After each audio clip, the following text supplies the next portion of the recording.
My dearest brother Wise, you ain't going to like me for the button I'm going to push later. Let's go.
On your mark, get set. Let's go. I can't do it. We'll do it live. Do it live! I'll write it and we'll do it live! Mister, will you please wake up, wake up, wake up, wake up, wake up?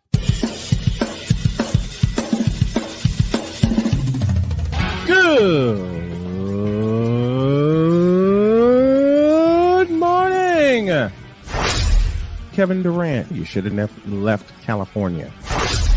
This bronsexual upset me in having to bring this teenage idiot from Wisconsin into a sports conversation.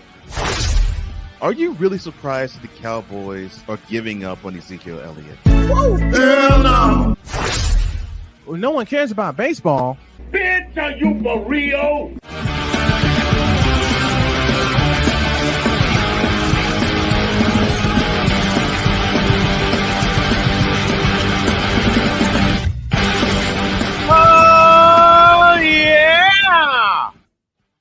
Well, we've reached the end of the week. Good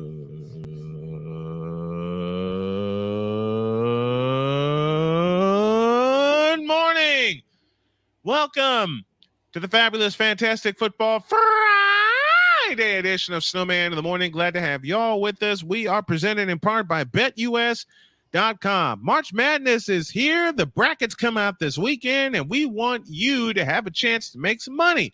All you got to do is go to BetUS.com, use the code Snowman for a 125% deposit match on your deposit. BetUS.com, where the game begins. Speaking of games, NFL free agency is in high gear, but this is going to be an off-the-board episode before we really cinch in and get down to business on Monday. So be prepared to laugh. Here's the big dog, Shane Lake, joining us here. How are you, my man? First off, you know what? I've been staring at the same openings dealing for the longest time, especially with our friend Wise. Mm-hmm. Wise, screw New York. Screw Aaron Jones. Screw Aaron Judge. Screw Garrett Cole. Screw Giancarlo Stanton. We'll talk later. And just like that, the war has begun. Yes, it has. The following is a public service announcement from Wise El Jefe, Boston. This has been a public service announcement from Wise El Jefe. Hey, it's going to be an off-the-board Friday. We might as well start it right. We're not even 2 minutes in, and we're already off the rails. Yep, absolutely. It's going to be a good day.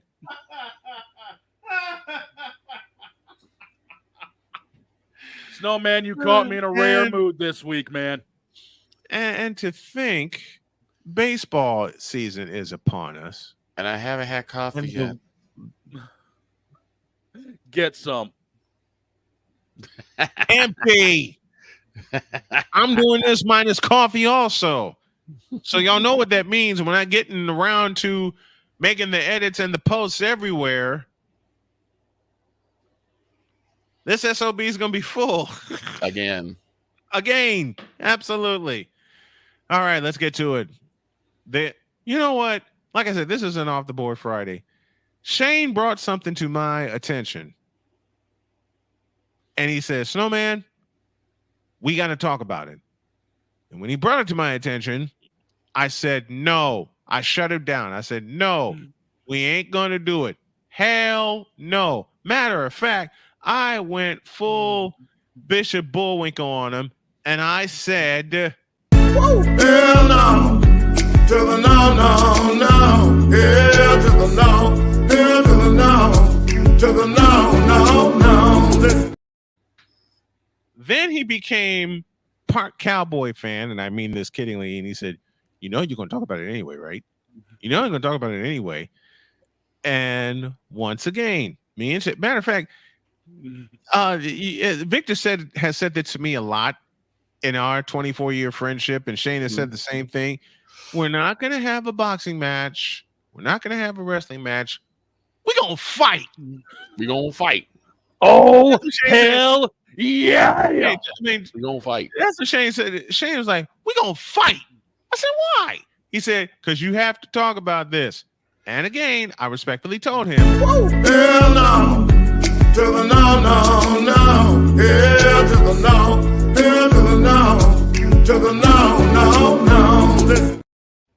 I said, no. Hell no. And he became part cowboy fan again just to mess with me. And he said, you know you want to talk about it, right? I was like, shut up. Shut up, shut up, shut up, shut up.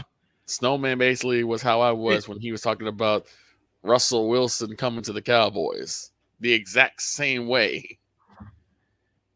Then the coup de grace. And that was? My bride. Oh, no. My bride. The legendary Dr. K. The legendary Dr. K. Who is off to work this morning. Before she left, she gave me a kiss and said, do it and get it out your system. I'm like, what? Like, how does she know? She's your wife. Exactly. Of course she knew. She knew way at a time. Because yes, LeBron, it is you. It has always been you. It always will be you. Forever and ever and ever. Amen. Amen. Good God. Let's do it. In a world where partial greatness is celebrated and total greatness is shunned, there stands to be a figure on the lips of those who love him and those who hate him. The inane comparisons to Michael Jordan and Kobe Bryant continue and has existed since 2003. There is no end in sight, for the battle between those who unconditionally love and unconditionally hate him wages on. These are their stories. Welcome to the Bronzexual Confessions. I've had so many people ask me, Victor, Cole Johnson, and many others, why do you surf for this? We don't. It finds us. And it found Shane. Take it away. So, for those of you that know me, you know I'm a gamer at heart. I've got a bunch of great games, Madden, MLB 24, the show. I've got NBA 2K24. I just downloaded it on Game Pass. I was messing around with it a little bit. Going through the single player career modes as you do, just grinding. Mm-hmm. And I'm working on my team. You know, I'm starting with the Celtics because got to stay loyal to Beantown. Yep. Gotcha. Yep. And so I've got a little bit of a weaker team, Al Horford, Brian Scalabrine, but one of the upgrades I had, we end up getting Derek Fisher. Oh, well and good. Derek Fisher. Okay. So I'm playing through the mode. I end up unlocking one of the packs, season 2 of 2024, you know, what have you. Mm-hmm. And I open the pack. It's 5 cards. The player card I get is a 95. That's well and good, except for who it was. Oh, dear. It wasn't Jason Tatum. No. Mm-hmm. No. It wasn't Steph Curry. No. Nope. It wasn't Jaylen Brown. It wasn't even SGA. It wasn't Wemby. It wasn't anybody like that. It was LeBron freaking James Oh as a no. 95. They only had him at 95. Oh, he's got a 99, and I'm going to get to that in a second. Okay. Oh no. Because I tried to mess around with LeBron, get used to his jump shot, that little chicken wang jump shot. Mhm. And even virtually, LeBron fans, yo, Kang sucks. Heavily. I am talking massively sucks. Like blows blue cheese chunks sucks. Ooh. Ooh. And here's the thing. I'm gonna put you LeBron stands in your place here and now, because virtually even 2K doesn't see LeBron as the best. Really? There's plenty of 99s on the market. As I said, Steph Curry's got a 99 card in the game. Kobe's got a couple of 99s. Chamberlain, LeBron, you name the biggest stars of the game, they all have a 99 card. But there's one person in the game who has a 100 card. Really? One person. Michael Jeffrey Jordan Kiss the ring, baby. has a 100. Here's Michael. Here's the rest of the league, including LeBron. So when even a video game company says that Kang ain't the best in the business, what does that say about who he is? That's a big change, too, because they have been massive joystick riders for so long, 2K has. They have. I'm in shock. I'm not singing. I'm not singing. I'm not singing that song. You can't make me. Because of the fact that Michael is the only one at the top of the mountain with a 100 card. Everyone else below him, 99. So you LeBron stans, take notice of something. When a video game company has somebody who hasn't played in the league since LeBron came in, rated higher than LeBron permanently, Kang, he ain't all he cracked up to be. It means they actually watched the game. And it means they actually pay attention to the game. And this means LeBron stands, you need to watch the game too. Because you'll find out. Yeah. Common sense is out the window when it comes to LeBron fans. Ain't that the truth? So take notice. Here's your top of your mountain with the real 23. Here's everybody else, including your Kang. Now, this is what we all say at the end of it. Get out my face, you thirsty bitches. In a world where logic and sense flies completely out the window, while purple and yellow glasses are donned, rises a figure who encourages ridiculous, undying loyalty. Good Lord, I'm about to throw up. This has been yet another installment of The Bronsexual Confessions.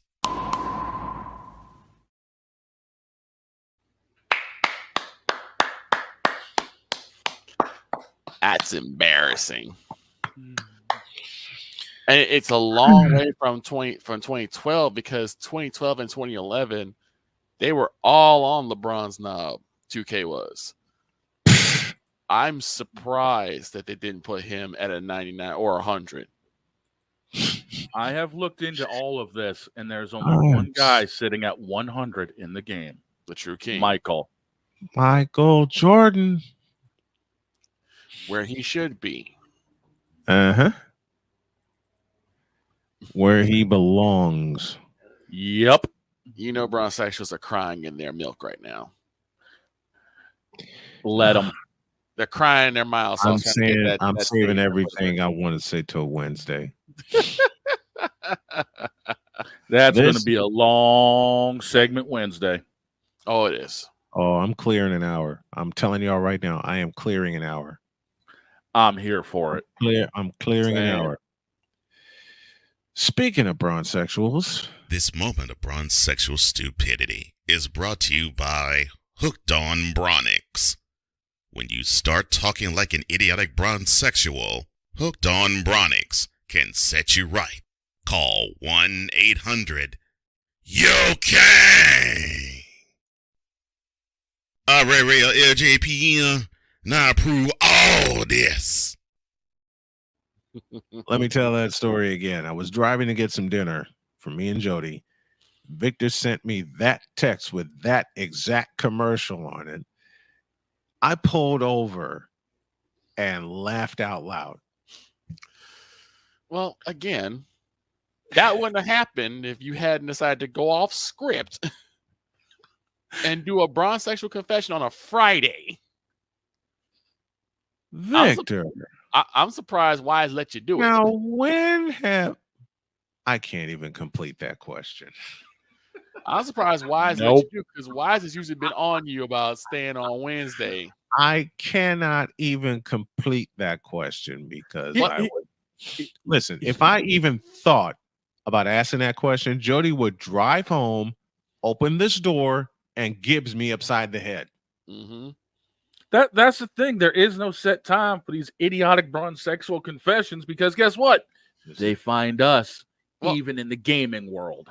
Well, the thing is that and I said this before with Brian off camera, every team, no matter where it is, whether it's basketball, baseball, football, whether it's pros or college, you got the nut jobs of the fan base. You do. I'm pretty sure there are some rational LeBron James fans who are like, you know what? I like LeBron James, but is he the best of all time? Nah, I can't say that. I can't go there. But you also have the bronzexuals. Oh, God. I should know because I got to deal with probably the most moronic group of fans in all of sports. That's saying something because Philly throws doggone batteries at Santa. True. I've seen it. But I've seen it. Our fan base got mad at the referee for doing his job. For once in his life. You know, when the referee spots the football like he's supposed to do, like you learn in Pee Wee, and yet our quarterback thought, hey, my center can do it. Nope. Idiots. But like I said, there's a lot of rational thinking Cowboys fans, and there's the Moronic Republic. We just got to know who is who. Speaking of the Moronic there needs to be a flag on those people. There should be. You'd be a fine on those people. Yep. It won't stick. Needs to be a fine on those people. It should be, but it won't stick. You know it won't stick. And the Moronic Republic didn't even start. The whole idea of Moronic Republic didn't even start with the Cowboys. Nope. It started with the Stars. Dallas Stars. Yep. Because I believe they played against Vegas, the Golden Knights. Yeah, Western Conference Finals. Yep. Western Conference Finals. Amazing game. Oh, yeah. But the Knights came out and came away to win. Knights whooped that ass. Yeah. And you know what? They deserve the win. I got no problem saying that. But the fans started pelting garbage on the ice. Morons. I found this out on Cole Sports. Yeah. And I said that was not Dallas Star fans. That could only belong to one group of people. The Moronic Republic. The Moronic Republic of Cowboys Nation. Because these idiots think they're entitled to every single doggone champion in existence, and yet they can't get one. Speaking of the Moronic Republic. Oh, God, no. Victor found a rumor this morning. Yeah. Right before we came on the air. And if this rumor is for real, I'm going to throw a fit. I'm going to have a connection. We're going to talk about it. In case y'all missed it, I'll replay yesterday's interview. I haven't had my coffee yet. I'll replay yesterday's interview that I had with the man they call Matt Taylor, my good friend and the voice of the Indianapolis Colts. Steve Willis will join me, talk East of Arrowhead podcast, highlighting the world champion Kansas City Chiefs. And of course, Chris Bass will close us out. We're just getting started. Snowman in the Morning with Cole Johnson. Back in a flash.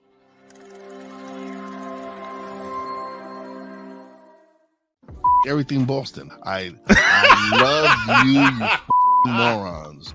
New Kids on the Block, New Edition. Dear whatever the law firm is. Sincerely, the U.S. Supreme Court. Ben Affleck, Matt Damon. Go yourself again, Jason Whitlock.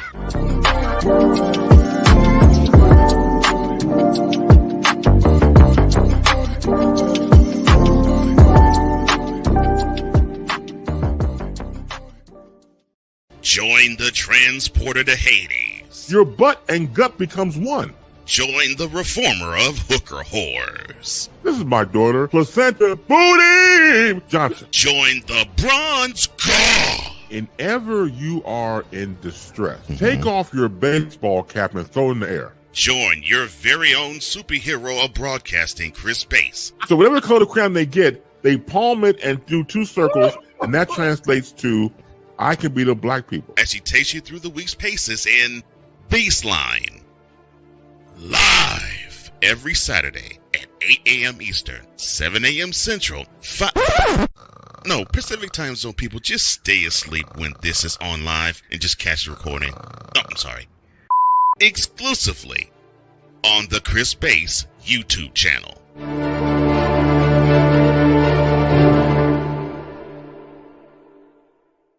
Ready to hang with some fellas who know football? Let's ride.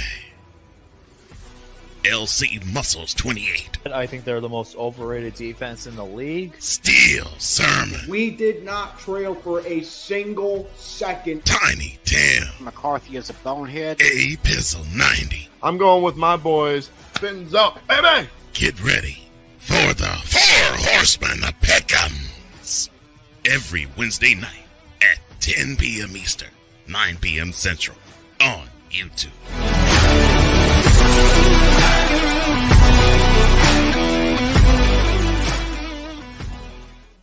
Mister, how do you operate this Twitter thing or this Instagram thing or whatever the heck? You're supposed to know all this stuff. Anyway, welcome back to the show.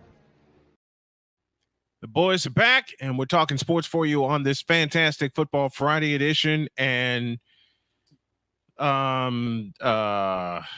Victor Law. Yes, we sir. ain't drunk enough for this segment that's about to happen? No, I don't think you can be drunk enough for this segment that's about to happen. You can't be caffeinated enough either. All right, let's get into it. Which is bad because I put a pot on and it's still brewing. So I still haven't gotten my Victor. Just do it. The floor is yours. Take it. Okay. So, as you guys know, I am part of a Discord server that follows a lot of the Dallas Cowboys. Dear God in heaven.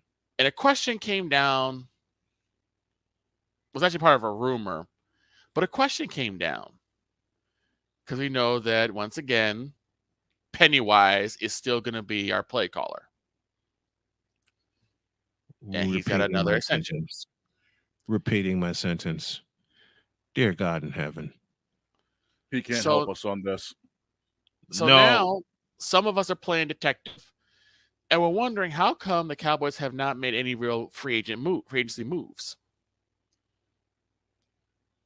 And they said, well, is it possible that Pennywise's extension, his contract, could be the reason why we have not made any moves in free agency? And my first thought was, I'm going to throw something sharp and heavy at the wall. I'm going to throw something at the wall that's heavy. It's going to cause property damage. He said sharp and heavy. And for Victor. No! Where the hell's the Price is Right losing horn when we need it? Oh, you're looking for... Wait, oops. Nope. There it is. I have a question. Go on, Victor. Has there ever been another coach who can have such a dismal record in playoff time? Okay, playoffs. Excuse my language. To hell with the regular season. Okay, I'm talking about when it really matters, playoff time to get us to the Super Bowl. Has there ever been a head coach with a more dismal record in the playoffs and it still has his job? For a while, it was Jason Garrett. I don't understand. I really don't get. I really don't understand. Are the Cowboys just married to this mediocrity sandwich? Because I really don't understand how someone this inept at his job that against the team that beat us a year prior, we decide, hey, we have a trick play we're going to use. Let's take our running back at the time, Ezekiel Elliott, and make him center. Look who your owner is. Yes. All Jack Daniels Jones. Yes, that. I really think that he needs to be forcibly retired and put in a old folks home. Geriatric Jones, man. Victor, you ain't gonna like me for this, but ball. Oh. Final play looks like barring a penalty. Prescott over the middle of the Turpin gets smoked right away, and that'll do it. The 49ers back to the championship game.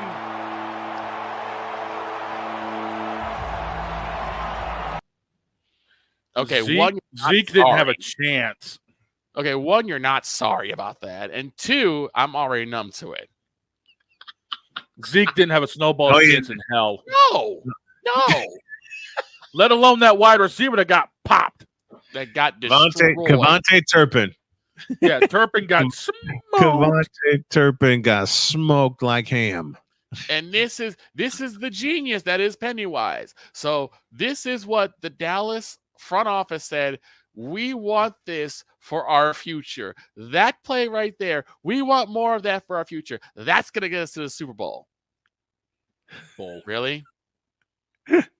Bull. Wait. I got to do it. That was a lie.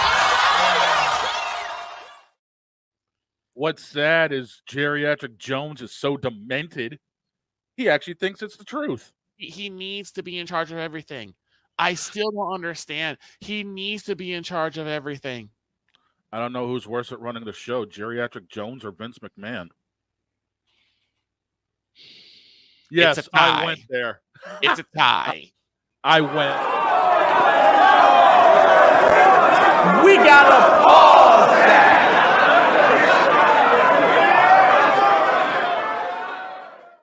Speaking of Zeke, there have been other rumors. Oh, dear. Of Zeke possibly returning to Dallas. We're not sure yet, but there have been talks about there have been rumors, there have been talks that maybe Zeke will reunite with Dak in Dallas. That was a lie. What's sad is it wouldn't surprise me if it happened because we underutilized Zeke up here in New England. Wouldn't surprise me either. But yet again, look at what Mac Jones was calling for plays all season. Mac and Cheese Jones. Mac and Cheese. I'm wearing this hat because I've been a lifelong fan, but I'll even call them on their BS. Well, that's what we're supposed to do as fans. We're supposed to call them on their BS. Speaking of the New England Patriots, oh crap! Y'all already have your future quarterback. You don't need to draft one. That is Nathan Rourke. Y'all got your future there. Give him a chance.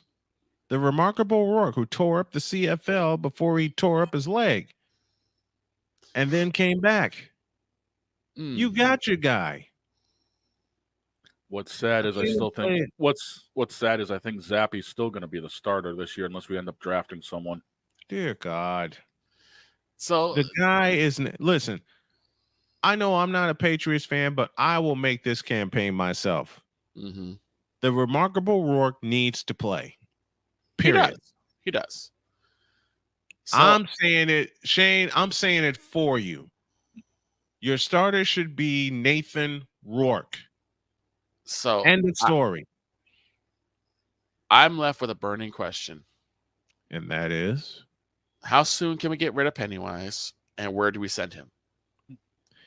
To answer that, to answer that first part, call Stephen King. Fair enough. Snowman, I'm going to be doing this all damn day. Fair enough.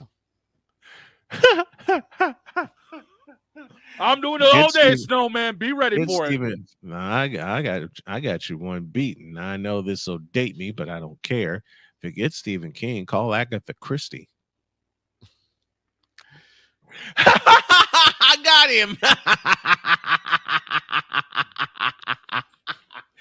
I watched enough of the CBS late movie with Agatha Christie mystery murder mysteries,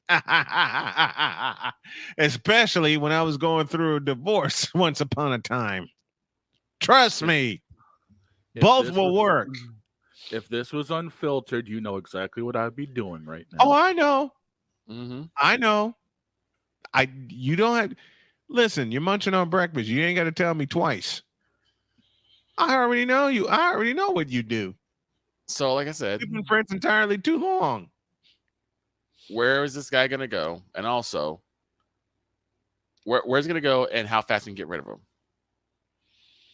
him? We can get a trained SEAL to go out, and he'll probably coach a better game than Mike McCarthy. McCarthy ends up down in Atlanta, maybe? That'd be great with me. I wouldn't care. I was going to ship him off to Carolina. Let them have it. Carolina would. Hell no. To the no, no, no. Hell to the no. Hell to the no. To the no, no, no. Listen. If you weren't my best friend, Victor, I'd kick you right in the ear. Why? Do you care about Carolina that much that if Mike McCarthy, you'd be upset? Well, no. But I know some people who do. I interviewed them, for God's sakes. Remember, I used to live down there.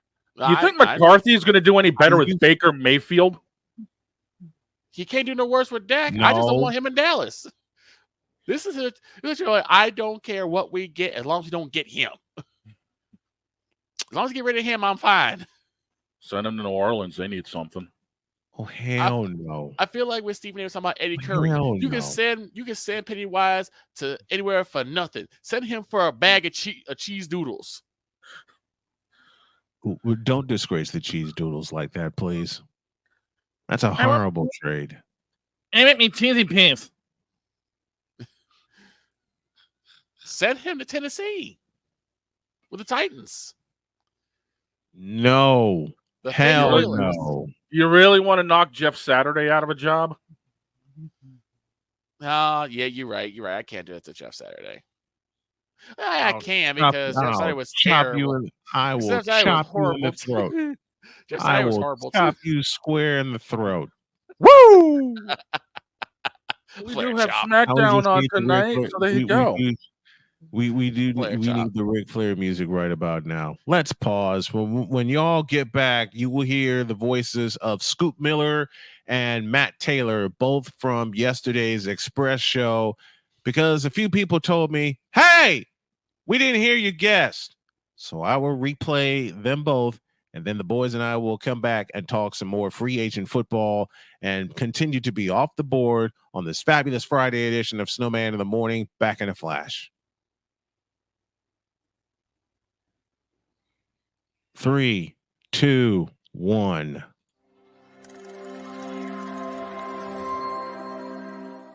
Hey, Eagles fan. Join my man Cool McCain and a host of others as they break down every single game, every single week in an objective manner, and also from a fan's perspective as well. Remember, this cast feels just like you. Nobody likes you. And you don't care. Fly, Eagles, fly. Eagles Elite Podcast. every Wednesday at 8:30 p.m. Eastern on YouTube and other podcast outlets.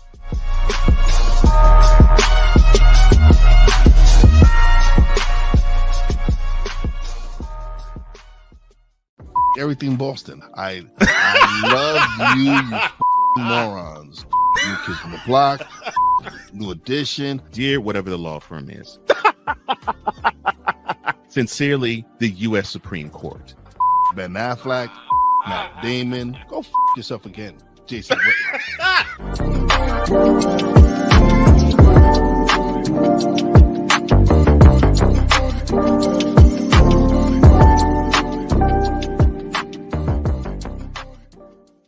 Ready to hang with some fellas who know football?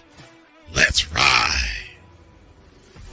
LC Muscles 28. I think they're the most overrated defense in the league. Steel Sermon. We did not trail for a single second. Tiny Tim. McCarthy is a bonehead. A Pizzle 90. I'm going with my boys. Fins up, baby. Get ready for the Four Horsemen of Peckham's.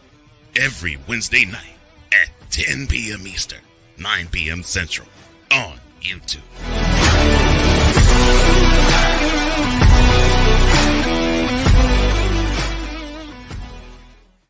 Poppy J. You got the option to cry for the government. You got the option to protest. You got the option to keep buying.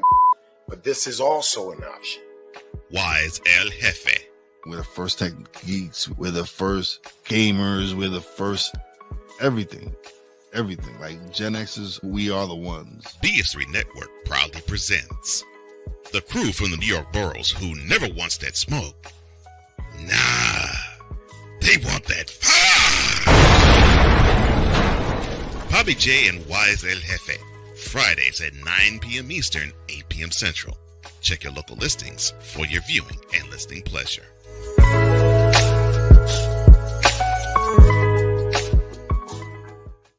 Mister? How do you operate this Twitter thing or this Instagram thing or whatever the heck? You're supposed to know all this stuff. Anyway, welcome back to the show.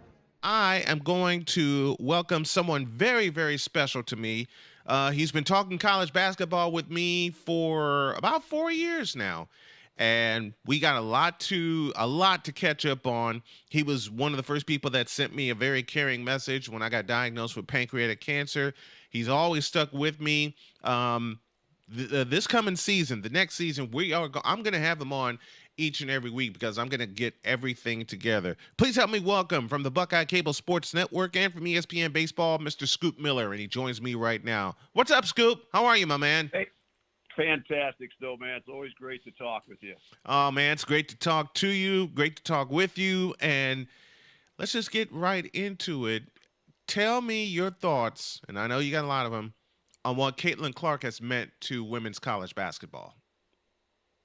Wow, I'm not sure you can put that to words. She is really put women's basketball on the map, with an exclamation mark. Think about that Big Ten women's tournament.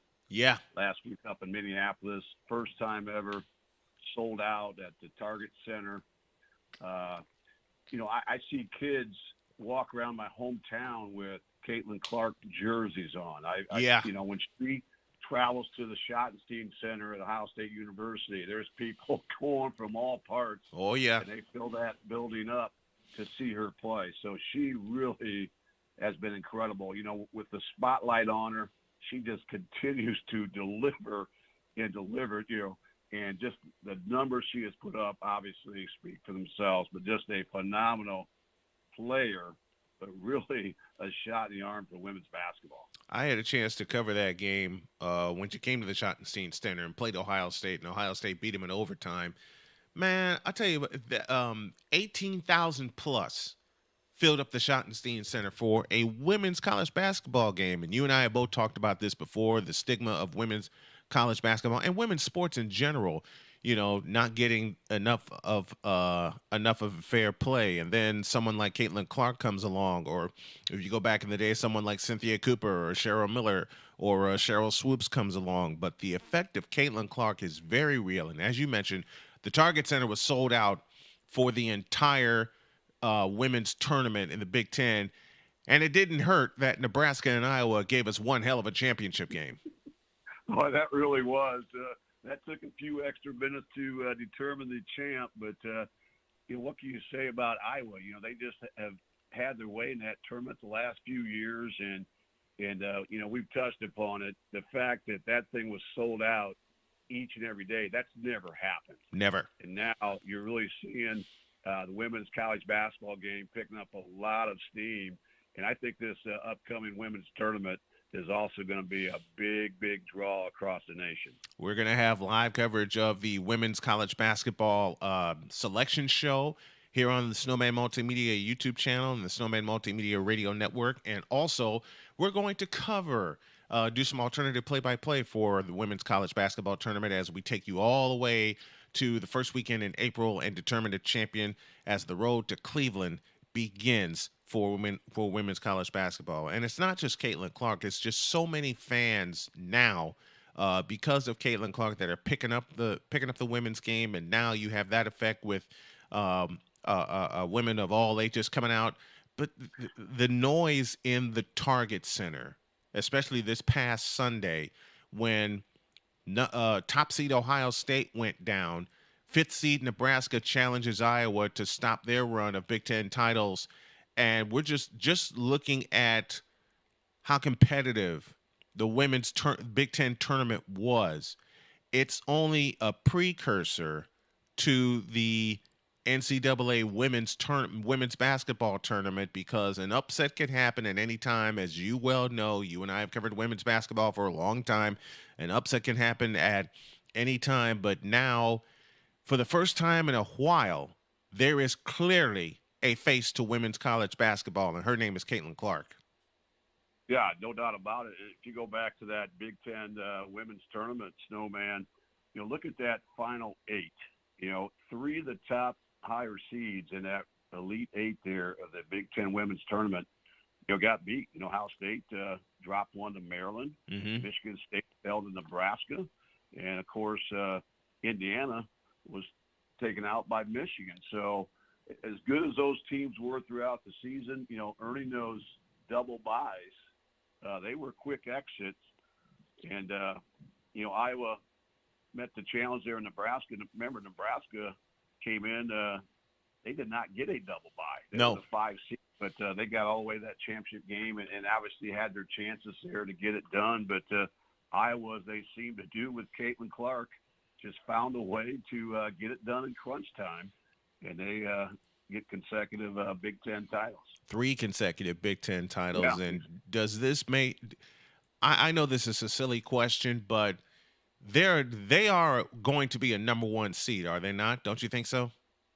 Yeah, I think there's no question about it. I really look at them as being a 2 seed. Actually, I just how can you not I think they've got a 6-game winning streak going. They're really playing their best ball, and even their losses have really been quality losses.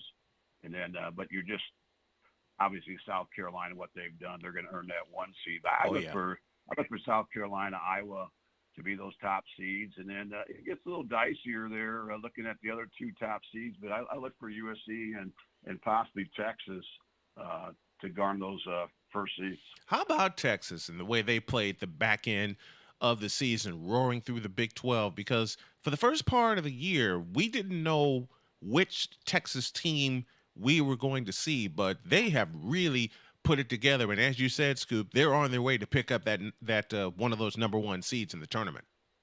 Yeah, I think there's no question about it.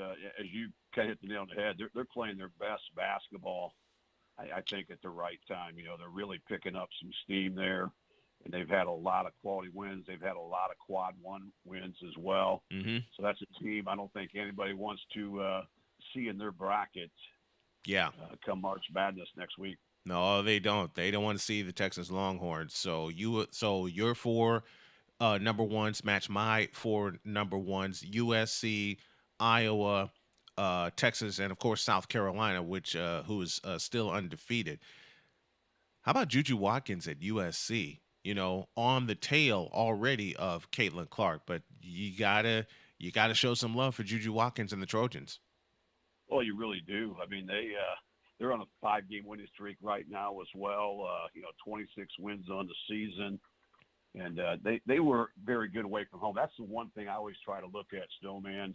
Teams that can win on the road.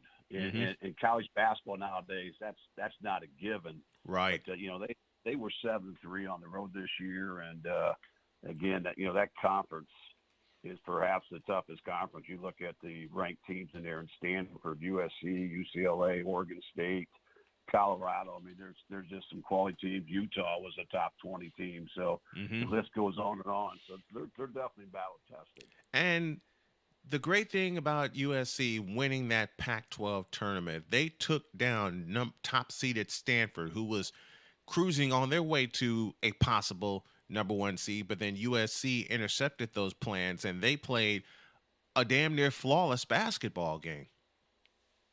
Well, they really did. You take out Stanford by 13 points, that's really saying something because, Stanford has been the gold level in women's college basketball for how long? It's just amazing what they, I should say Tara Vanderveer, what she's done in her 38 seasons with the Cardinal. Right. I mean, she has an all-time winning percentage higher than Johnny Wooden, not to mention 3 national championships, 14 Final Fours. So, she's kind of that gold standard. So I think that was a big statement win to take them out in that championship game by 13 to win the Pac-12. Where do you see Paige Beckers in Connecticut landing? Well, they're another team that's really playing well right now. I hate to say it, but how can UConn be off the radar? Right. They really have not been on the radar, but they're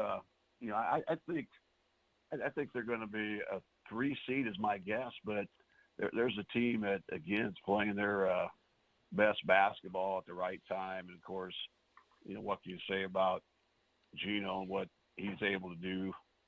Just incredible. 11 national titles, 88% winning percentage throughout his career. And just phenomenal what they've been able to do. But, I look at the Huskies, and they've got a 9-game winning streak, and here they come. They ran the table in the Big East. That's saying something. There's some quality teams in there, and the fact that they were 11-3 away from home too, tells you how dangerous that team can be. So I look for them to be a 3 seed, but certainly no one wants to get in that bracket. I think with UConn. No, they don't. Speaking of teams playing their best basketball, there are 2 of them in the state of Illinois in men's basketball that are playing at their absolute best, and they both have double byes into the men's Big Ten basketball tournament. But in 4 words, I can say to you with a big smile on my face, how about those Wildcats? Yeah, how about those Wildcats? They've been phenomenal. Again, you look at, we just talked about it, how it's so hard to win on the road. Yeah. It's amazing. You think about the Big Ten men's conference, Purdue and Illinois, the only teams in the Big Ten that had a winning record on the road. Yep. And that's, you saw the parity this year in the Big Ten. There's, if you don't bring your A game, you're going to get an L, but Illinois, they've always been, for me, the last several years, they've been a fun team to watch. And also, Snowman, and you're probably aware of this being a big Illinois guy, but, they're the big teams win this program the last 4 seasons. They've won at a 70% clip. No other team in the Big Ten can say that. So, they've been a model of consistency under Brad Underwood in his 7 years. And, those guys, again, are always going to be a tough out. Oh, yeah. And I love how they're always one of the best rebounding teams in the nation. I think they're, I think they're in the top. I know they're in the top 10 as far as rebounding margin. And to me, those are the teams that got a chance of making a deep tournament run. Yeah, and I'm looking for both. I can say this in front. I'm looking for both Illinois and Northwestern to make a deep tournament run. Matter of fact, the top 4 seeds in the Big Ten men's tournament, as I'm looking at it right now, Purdue, Northwestern, Illinois, and surprisingly, Nebraska. Yeah, that is a surprise that Nebraska kind of leapfrogged in there, ended up tying with Northwestern for 3rd place. But Northwestern. Boy, there's a lot to like on that Northwestern team. I mean, that's really one of the teams I enjoy watching the best as far as Big Ten. But they're a really good 3-point shooting team. They've got so many different 3-point shooters. Boy, you look at Ty Berry, Ryan Langborg, Brooks Barnheiser. I've talked to you about him. I like watching play. You can tell he's a coach's kid out there, and of course the main man there in Bowie. I mean, he's phenomenal. Yeah, so much to love about this Big Ten men's tournament. We're going to have some coverage of that, and we'll take you to and through the championship game on Sunday, and we'll also take you through the men's bracket as well. That is Scoop Miller joining me to kick off this express version of Snowman in the Morning. And Scoop, I'd love for you to be along with me on the ride to Phoenix, Arizona, covering the men's tournament. Let's cover them both and take them all the way through the championship. Yeah, why not? Might as well, right? Yep, let's cover them both and take them all the way through the championship. Thanks a lot, my friend. I appreciate the time. Hey, sounds good. Thanks, my man. Appreciate it.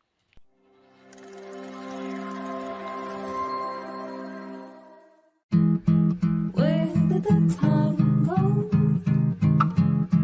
I don't know how I got here.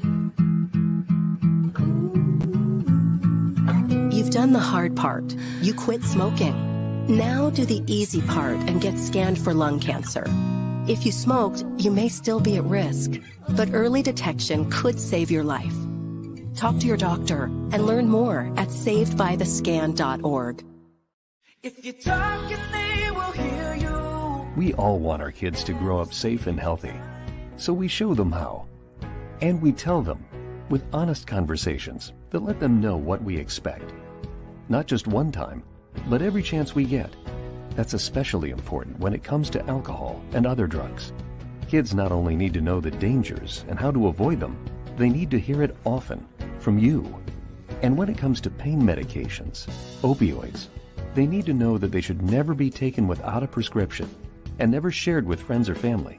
It's dangerous and illegal. So talk with your kids and guide them through the challenges of growing up safe and healthy. Because when you talk, they hear you. For more information about talking with your kids about underage use of alcohol and other drugs, visit underagedrinking.samhsa.gov. So talk, they hear you. You can do it if you try.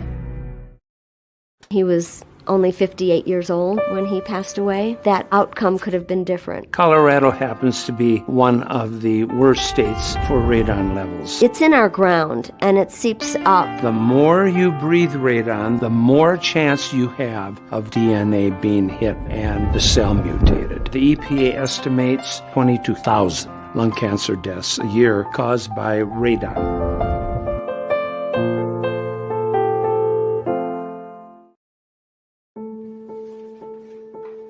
We all make choices. When it comes to alcohol, kids make choices whether to drink or not. Bye, Dad. Bye-bye. Remember, I'm going to Alex's party tonight and sleeping over. You have fun. Hey, have a seat for a second. Remind me about that party again? Alex is just... And adults make choices whether to talk about it. That's true of parents and every other trusted adult in a kid's life. Kids want to know our expectations when it comes to alcohol and other drugs. They want guidance and honest answers to their questions. And it makes a difference when the message is consistent and part of everyday conversations.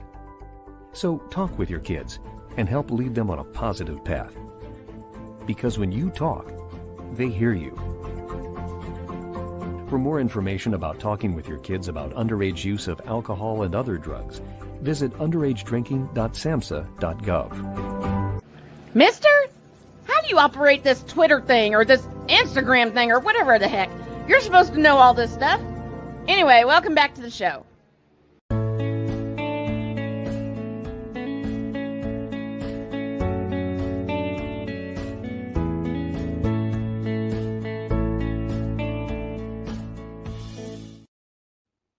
Hour 2 of Snowman in the Morning is brought to you in part by SeatGeek. March Madness is here, and if you have plans for Glendale, Arizona, or Cleveland, Ohio, let old Snowman help you with the power of SeatGeek. With just a few taps on your phone, you can find the best seats for all of your entertainment. Download the app, pick the seat you want at March Madness. I nearly messed that up. And most importantly, use the code Snowman Multimedia for $20 off of your first purchase. That's only with the power of SeatGeek, where fans can fan. Victor Locke, Shane Lake, joining yours truly.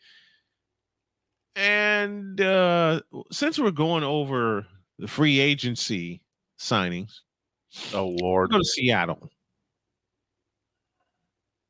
Okay. Who'd they pick up? Victor, you're gonna laugh. Okay. Matter of fact, you both are gonna laugh. In a trade for the 3rd and 4th round picks, the Seattle Seahawks have acquired, I beg your pardon, 2022, 2024 4th and 6th round picks, numbers 102 and 179, and Sam Howell.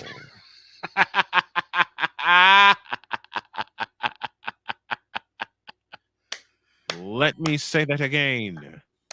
The Seattle Seahawks, with Geno Smith in tow, have acquired in a trade from the Washington Redskins Sam Howell. Was a happy Sensei Drew somewhere in the DC yeah. area.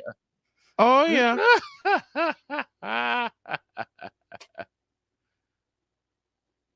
Sam Howell in Seattle. What? For those of you that couldn't see it, I was banging my head off my racing wheel at that deal. Sam Howell in Seattle. What type of nonsensical bull is that? I have no idea.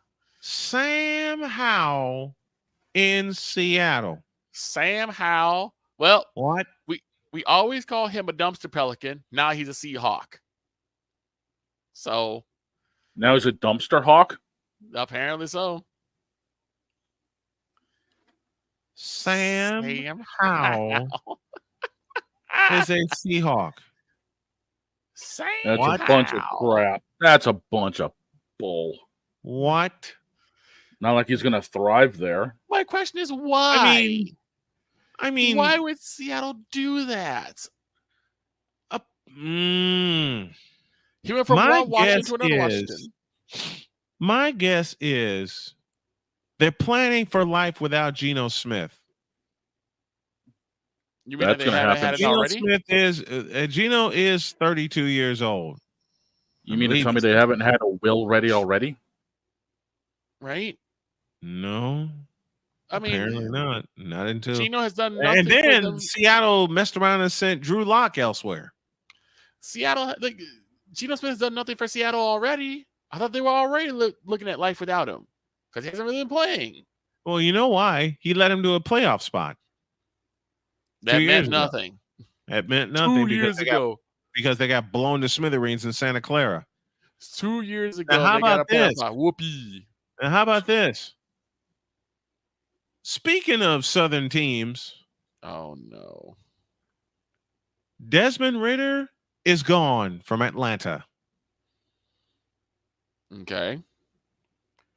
Acquired in a trade for wide receiver Rondale Moore, who is now headed to the Atlanta Falcons. And we all know with the Atlanta Falcons, they now have, and God knows I have to say it on a Friday, Kirk 2 Chainz Cousins. And that's a shout to Ben Sutter. You know a deal is bad when doggone Cam Newton wants to roast it like a marshmallow over a fire. Who? I told you, Snowman, I told you about this off air like 2 days ago. Cam Newton roasted this deal. Again, who? Snowman is boycotting, acknowledging Cam Newton. Well, it's better than acknowledging your tribal chief. Cameron Jarrell. Why would I care about Cameron Jarrell Newton? At least he's smart enough to roast this deal.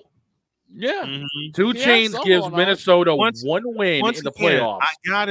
I gotta shout out Ben Sutter, the third, General BS, because he came up with the name Kirk 2 Chainz Cousins. Yep. 2 Chainz. 2 Chainz. All them chains on I his gotta have chest. him on and ask where he came up with that nickname for Kirk Cousins. But Desmond Ridder is now in Arizona. So he's going to languish under Call of Booty. Basically. He's going to languish under Elijah Call of Booty Murray. Elijah Wilkinson is re-signed. Offensive guard Jonah Williams signed a 2-year, $30 million deal. Defensive lineman Justin Jones signed a 3-year, $30.1 million deal. Chris Barnes re-signed to a 1-year deal. Mac Wilson, linebacker, 3 years, $12.75 million. We're going over all the free agent signings for the Arizona Cardinals, but I want to focus on Desmond Ridder. I know Kyler Murray is there. I know he's the quote-unquote starting quarterback. Call of Booty. The question is this: how soon before Desmond Ridder takes over for him? Week 5. Week 3. Am I actually putting more faith in Booty than most anyone else? I think he starts week 1. Bruh. I'm going there. The Cardinals are trying their hardest to get from under the albatross that is Call of Booty Murray. And it is an albatross. It absolutely is an albatross. They're trying to get rid. They're trying to get in front of that. Let's stay in the NFC West. The Rams have signed wide receiver DeMarcus Robinson. He re-signed on a 1-year deal worth $5 million. Colby Parkinson signed a 3-year, $22.5 million deal with $15.5 million guaranteed. 2 offensive guards, Kevin Dotson and Jonah Jackson, which is good because Matt Stafford will be 36 years old. Kevin Dotson re-signed on a 3-year deal worth $48 million. Jonah Jackson, 3 years, $51 million. I beg your pardon, which includes $34 million guaranteed. 2 good moves by the Rams because no one expected the Rams to get to the playoffs, myself included. But when them picking up Kevin Dotson and Jonah Jackson, huge for them because now you get some good offensive linemen in front of them to protect Matthew Stafford. Stafford ain't going to move like he could way back when. I'll tell you that right now. He's going to get shelled if he tries to get out of the pocket. Yeah, I believe it. I absolutely believe it. To San Francisco, Brandon Allen re-signed to a free agent deal. Colton McKivitz, their outstanding right tackle, 1-year, $7 million extension. They keep him under contract through 2025. Leonard Floyd, of course, comes from the Rams over to the 49ers, signing a 2-year, $20 million deal that could be worth up to 24, includes $12 million guaranteed. Yatir Gross-Matos comes from Carolina, signed a 2-year, $18 million deal.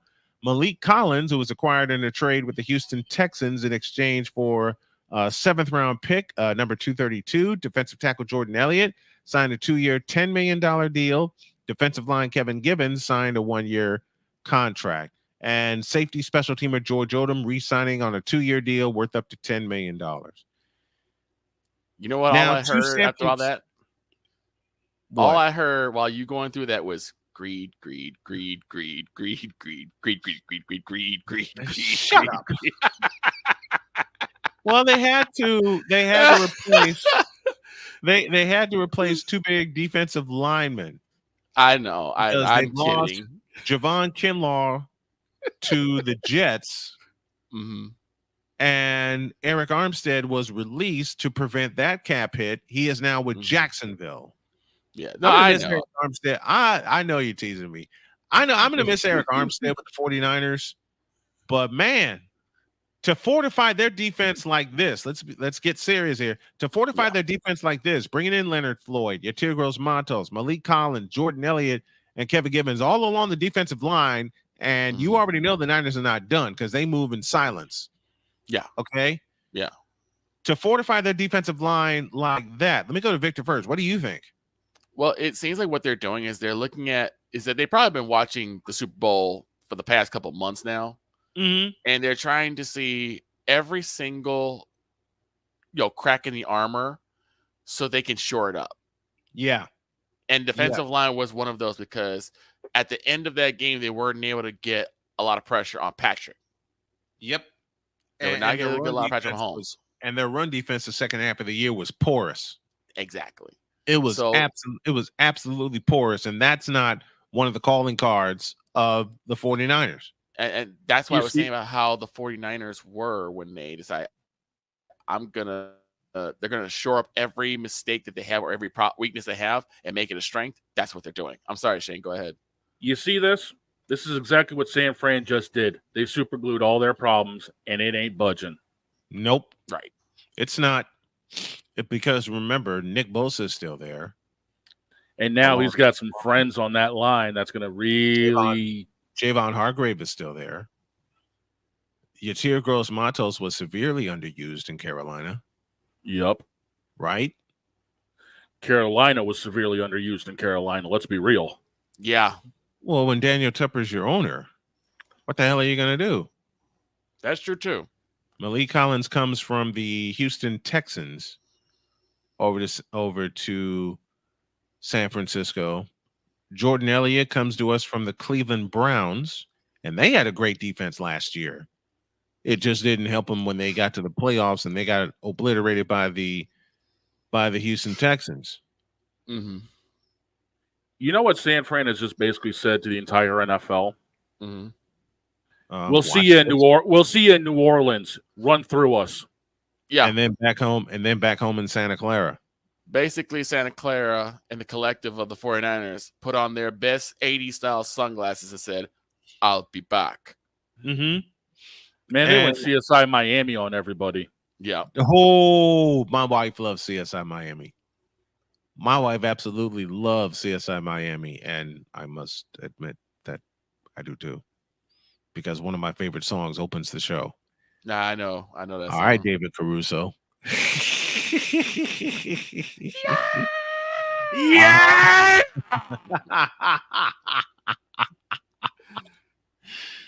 Speaking of, I can't believe I realized I need to clean these things. Mm-hmm. Let's go to the NFC North before we go to a break.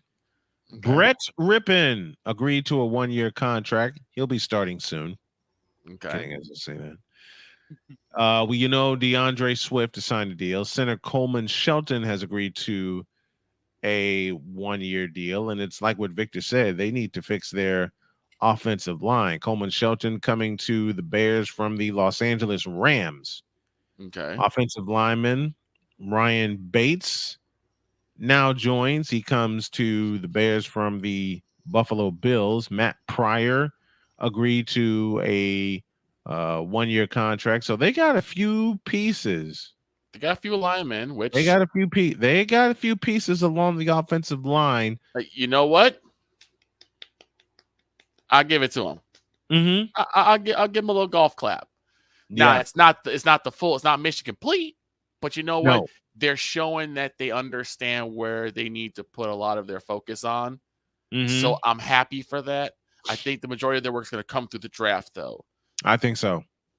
Jonathan Owens agreed on a 2-year deal coming over from the Packers. Kevin Byard comes over from the Eagles. Jalen Johnson stays with the Bears, a 4-year, $76 million contract extension. So the Bears are shoring up their issues. It's still going to come down to how the offense runs and how the offense is called under Shane Waldron, their new offensive coordinator. Okay. We shall see what we shall see. I also have to ask, is it just me, or is San Fran always trying to make Carolina trying to do stuff with Carolina like, look, we could take the people that you basically mismanaged and we can make them into stars. Like some of the best people they picked up have come from Carolina after dismal careers. Christian McCaffrey. Yes. Christian McCaffrey come to mind. It's like we can manage your former players better than you can. If they don't go to Carolina, if they don't go to San Fran, they end up in Baltimore. Stephen Smith, anybody? Yeah. Yeah, that's true. That's true. Derrick Henry, anybody? Oh my And I was God. licking my chops because I kind of started a rumor because when Aaron Jones got released, my eyes got wide. And I knew he'd sign somewhere other than San Francisco. I knew that. But I was talking to a friend of mine, and I said, imagine thunder and lightning with Christian McCaffrey and Aaron Jones. Hell, I had that same thought with Christian McCaffrey and Derrick Henry. Greed. Which I knew wasn't gonna happen. See? Greed. What? Greed. You already got CMC. You just want more and more and more. Well, isn't that what a defending conference champion is supposed to do? I mean, yes. Get more. But some of the people want a chance too. But speaking about this though, Aaron Jones to the Vikings, DeAndre Swift to the Bears, Derrick Henry to the Ravens. Could we see possibly a renaissance of the running back position? I hope so. I'm asking you guys specifically because I looked up to you guys. You guys know about the sport way more than me. Could this be the renaissance of the old school smash mouth offensive line driven running the football? Needs to be. It has to be. Needs to be with all these deals going on. It just depends on how they're used. It just really depends on how they will be used and how they must be used. And I outline and capitalize the word must because as we saw with DeAndre Swift, yes, he had a 1,000-yard season, but given the fact that he's a bell cow running back, he should have been closer to Christian McCaffrey's numbers. He should have been to like at least almost 2,000. Yep. 2,000, 2,500. He should have been like up to that level because he had the ability, but for some reason, towards the tail end of the Eagles season, they completely flipped the script and went more pass heavy, more Jalen Hurts heavy. Yeah. They flipped the script after getting their ass kicked by San Fran. Yeah. It was a glorious game. And they allowed us to slip by. Again, my apologies to Cool Breeze McCain. One of these days, Cool's going to have my ass for saying all of this. No, he's going to have mine first. That's the thing. Cool is a very, very... He's cool. Cool is cool. And he's a very passionate but very objective. And that's the thing. Exactly. He's a very objective Eagles fan. Let's pause for a break. When y'all get back, old Snowman's taking a stand against the Pro Football Hall of Fame and more off the board stuff. Why am I taking a stand against the Pro Football Hall of Fame? You'll find out when y'all get back after this.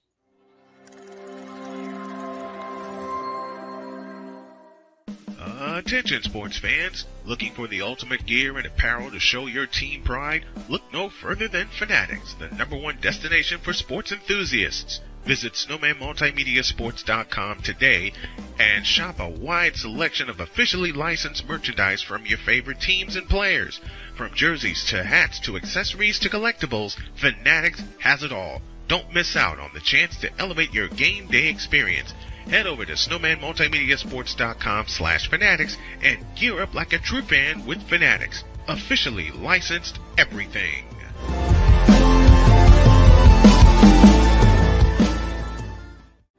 Are you ready to upgrade your coffee game? Prepare for an invasion of flavor with Invader Coffee. It's the caffeinated elixir that fuels champions, the blend that pushes boundaries. Whether you're battling deadlines or exploring uncharted territories, Invader Coffee has your back. Join the invasion at invadercoffee.com and taste the difference for yourself. Use the code SNOWMAN for 15% off your first order. Invader Coffee, veteran owned.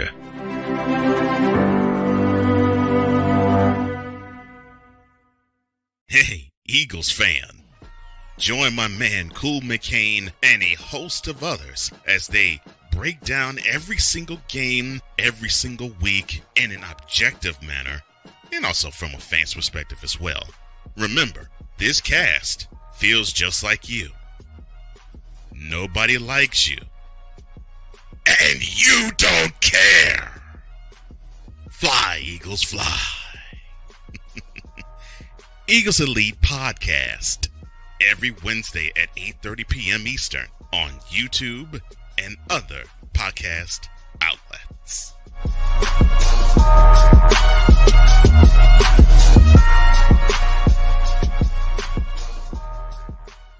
I get a chance to welcome a fellow who is becoming a very dear friend. And not only that, he is the fabulous voice of the Indianapolis Colts. And he joins me right now on the Evader Coffee guest line. Please help me welcome Mr. Matt Taylor. And he joins me right now. What's up, Matt? Hey, how we doing? How's it going? I'm doing good, man. How are you?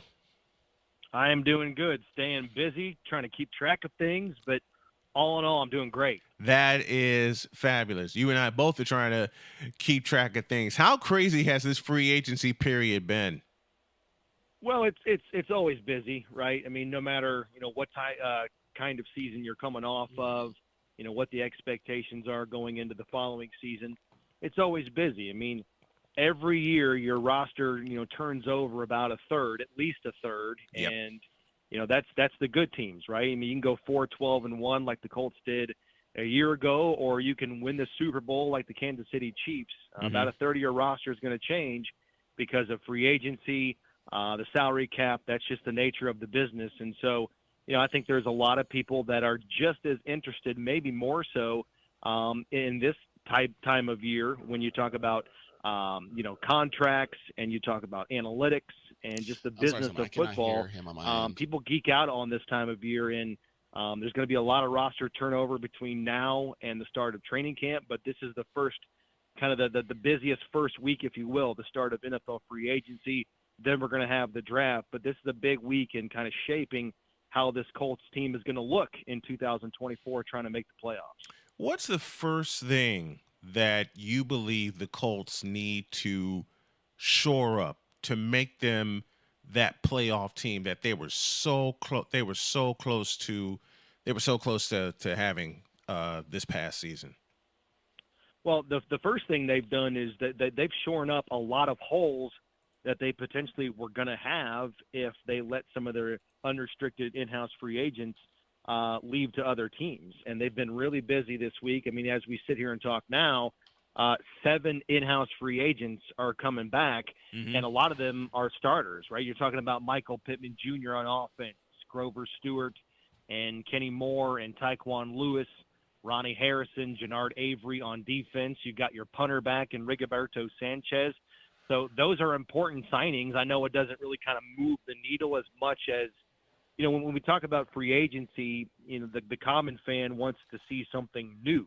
Well, you still have to, field a good football team, and these are good football players that played significant amounts last year. And had they left this team, you're looking at, maybe a diminishing return at some of these spots. Like Grover Stewart, a guy really hard to replace. Michael Pittman Jr., really hard to replace, especially in terms of what he means to this team and in terms of this offense, right? Same thing with Kenny Moore, one of the best nickel corners in the NFL, right? These guys just don't grow on trees. It's not like you can just, go down to the next guy in free agency and overpay that guy, and he's going to be just as good as Kenny Moore. And a lot of these guys have been here 7-8 years in the case of Kenny Moore and Tyquan Lewis and Grover Stewart. And so you got a lot of familiarity about these guys, and they just kind of fit who you are in terms of your culture and how you want to do things. I think the next biggest thing outside of that is, certainly you want to find more playmakers. If you're watching the playoffs the last couple of years, you don't need to be a football savant to understand sort of the roster mechanics and the makeup of what it takes to win big in the month of January and February, right? It's you got to have a great quarterback on offense. You have to have a good left tackle, and you have to be able to win outside on the perimeter with great wide receivers. And I think it's really imperative that Michael Pittman Jr. is now back, and we know what he is in terms of his game and his value to this team. He's high volume in terms of catches. He's going to dominate the middle of the field between the numbers. But I think the Colts right now are still exploring more ways to get more explosive, outside the numbers and deeper down the field. Add some more pop to their offense that I think is inevitably going to come with Anthony Richardson coming back, Jonathan Taylor being in the same backfield as the quarterback. That's inevitably going to help, but I think you're still in search of, another playmaker on offense that can catch the ball. And I think that probably at this point in free agency, and I hope I'm not speaking too soon, but my gut is telling me that likely is coming in the draft with a bevy of great wide receivers sprinkled all over this draft. I mean, based on what you're reading and who you're talking to, you can get a wide receiver that can come in and play and be a big contributor for you, as late as the fourth round, day 3 of the draft. So that's really encouraging. So the Colts are targeting that. I still think they need some help in the secondary as well. Kenny Moore's coming back like we talked about, but, you're still relatively young in the secondary, especially at corner with Dallas Flowers coming off his injury and Jalen Jones being a rookie. And you've got Juju Brents, who had an up-and-down season last year in terms of his availability, dealt with a lot of injuries last year as a rookie. So I think another veteran maybe to stabilize the secondary would make a lot of sense. But, again, we're just getting started here, in the infancy, if you will, in this first week of free agency. We are indeed just getting started on this part of free agency. How big is it for y'all to bring back Zaire Franklin? Well, I mean, he was coming back on this team regardless for next year, but what the Colts have done, they've done right by him, and you're always glad to see that because the Colts have set a precedent under Chris Ballard of taking care of their own and doing right by the guys that they invest in, that, perform well on the field, and they're just great locker room bought-in guys. We've seen that over the years with, prior to, like Braden Smith and Shaq Leonard in years past, and Quentin Nelson. Ryan Kelly's received a contract extension. If you look at Zaire Franklin, his first couple of years in the NFL, he was scratching and clawing to not only make the roster, but kind of carve out a niche for himself on special teams, and he was damn good at it. And he added depth at the linebacker position. But when you've got Shaq Leonard in front of you making plays at the historic pace that he was his first couple of years, it's going to be hard for Zaire Franklin to get on the field. And that's the most impressive part about his journey to me is that, his first couple of years in the NFL, he talked about this. He was looking for a couple of reps every other team period. I mean, that's how seldom he was used because of the talent that was in front of him. You look at Anthony Walker and Bobby Okereke. I mean, these are really good players that are in front of him, and he's just classic story of working hard, buying your time, keeping a great attitude, and just when hard work and opportunity meet, that's where Zaire Franklin has turned himself into Zaire Franklin, one of the best linebackers in the game right now. And so when his opportunity to re-sign with this team came about in 2022, he wasn't yet, a full-time starter on defense at linebacker. He signed what was essentially a really good special teams contract, if you will. And he outplayed that, by leaps and bounds the last 2 years. And each of the last 2 years, he has set the Colts franchise record for tackles in a single season. And again, has just cemented himself as, I think, the biggest leader on this team, one of the best linebackers in the game. And I think good on the Colts for taking a step back and saying, hey, we probably need to redo this thing to do right by you, because it sets an example and sets a precedent and sends a message to the rest of the locker room that, hey, if you do things the right way and, you hold yourself to the standard that Zaire Franklin does, we can redo your contract and we can do right by you to make sure that, we got a team-friendly deal on this side, and we're also taking care of our players from the individual standpoint as well. So really good to see him now get, paid accordingly. And for him, he's in a different tax bracket. There's no doubt about that. But he's now his compensation now reflected in terms of what he means to this team and just how good of a player he is on defense. We're talking with Matt Taylor, the fabulous radio voice of the Indianapolis Colts, talking all things Colts and free agent happenings and possible draft happenings. The biggest piece of the puzzle, and you mentioned it a few moments ago, the development and the health and the comeback of Anthony Richardson, because You and I talked about it before. We've seen flashes of AR5, but now with the Colts being that close to a playoff berth, Anthony Richardson can really make this offense sing and make this Colts offense go. Yeah, I don't think there's any question about that. It's just, what does it look like, right? To what degree will the Colts have more success offensively next year? I mean, I think dynamically they're going to be much different and I think better than they were a year ago, and that's no slight at Gardner Minshew because, quite frankly, there's no one in the history of this league that has the physical tools and the dynamic ability of Anthony Richardson. I mean, he proved that last year at the Combine, just blowing out all these quarterback measurables out of the water. So that's not hyperbole. And if you watched him in the limited sample size that you saw him for last year in the first 4 games of the season, I mean, this is not a cliche. Like, I'm on the edge of my seat calling these games. Like, I'm so excited watching him play with quarterback draws and read options and pushing the ball down the field, explosive plays. I mean, the Colts last year, totality-wise for the season, finished towards the bottom in terms of big plays and, scoring drives that didn't have, 10, 11, 12 play drive, or I should say long drives about them. Yeah. But the first 4 games of the season, the big plays in this offense were there with Anthony Richardson. And I think, again, his presence along with Jonathan Taylor, I mean, what do you do if you're a defense? If you stack the box to sell out against the run, then you're going to have plays on the outside for, I think, a playmaker that's inevitably going to be here and be added in the draft, and for Michael Pittman Jr. and for some of these tight ends, like Mo Alley Cox and Will Mallory and Kylan Granson. But if you lighten the load and respect the Colts game to be able to push the ball down the field, then you have an open box for Jonathan Taylor and for Anthony Richardson. And that's, oh my God, tantalizing. So, I think his presence alone is really going to help just the schematics of this offense be more dynamic and add some more, efficiency about it.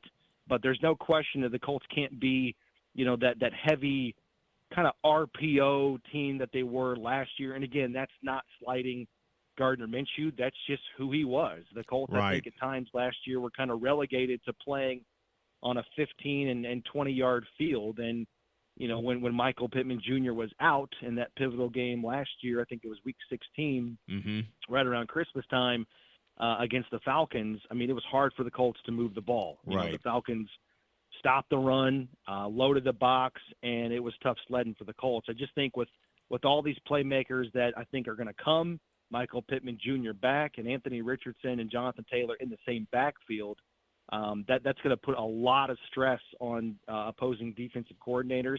And I think the Colts are primed to be, much better next year on offense and score. Heck, I think the sky's the limit. Score 28 points per game and win a lot of games in a shootout fashion if they have to. I don't think there's any reason to think that they can't do that with Anthony Richardson coming back. Matt Taylor, the fabulous voice of the Indianapolis Colts, giving us all the scoop on the Colts happening in Indiana's capital city. We're gonna do this again for another season. He's going to join and give us all the Colts happenings. I love you very much, brother. Thank you so much. And it took just me sending a message to him and Matt saying, sure, I'll come on. Let's do it. So we've done it the last 2 years. We're heading into another season, starting with free agency, and then the draft comes along. I love when you come on the show, my friend. I appreciate you. No, it's my pleasure. Life should be as easy as that, right? Send Absolutely. Let's go. All right. Anytime. Thank you. Thank you, brother. I appreciate you. Yep, be good. Mister, how do you operate this Twitter thing or this Instagram thing or whatever the heck? You're supposed to know all this stuff. Anyway, welcome back to the show. Charging right along on this fantastic Friday edition of Snowman in the Morning, along with the big dog Shane Lake and Vic Allah himself. Snowman is here, and Johnny Manziel sparked something. For God's sake. Just listen.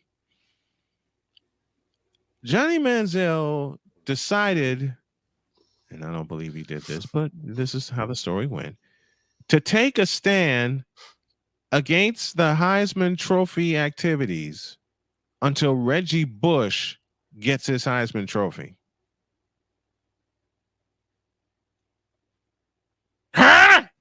Why? I don't know. I truly don't know. But here's how I tie into this. And I actually have a real cause. Okay. I'll outline it this way.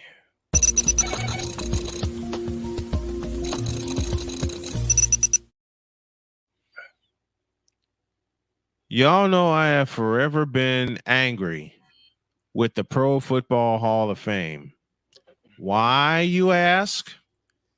Because there's a certain running back who should be in the Pro Football Hall of Fame already, and he's not. His name is Roger Craig. Roger Craig was the originator of the 1,000,000 season. What do I mean by 1,000,000 season? He had 1,000 yards rushing and he had 1,000 yards receiving. The year was 1985 when that happened. Why isn't this man in the Hall of Fame? I know I keep harping on it and I know I keep talking about it, but it's about to force my hand when it comes to Hall of Fame activities, because I was invited to visit, and I do want to visit the Pro Football Hall of Fame. I do. Don't get it twisted. I do. I'd love to be there as a media member, but there is a big part of me that needs this man to be in the Hall of Fame. There's an injustice. Give those guys a little extra weight. Roger Craig still on his feet, still running. What a run by Roger Craig. You'll never see a better one than that. From 46 yards. That's going to be a lot of highlights for a long time. What an effort by Roger Craig. John Robinson was just saying yesterday, he thinks right now Roger Craig is the best running back in the league.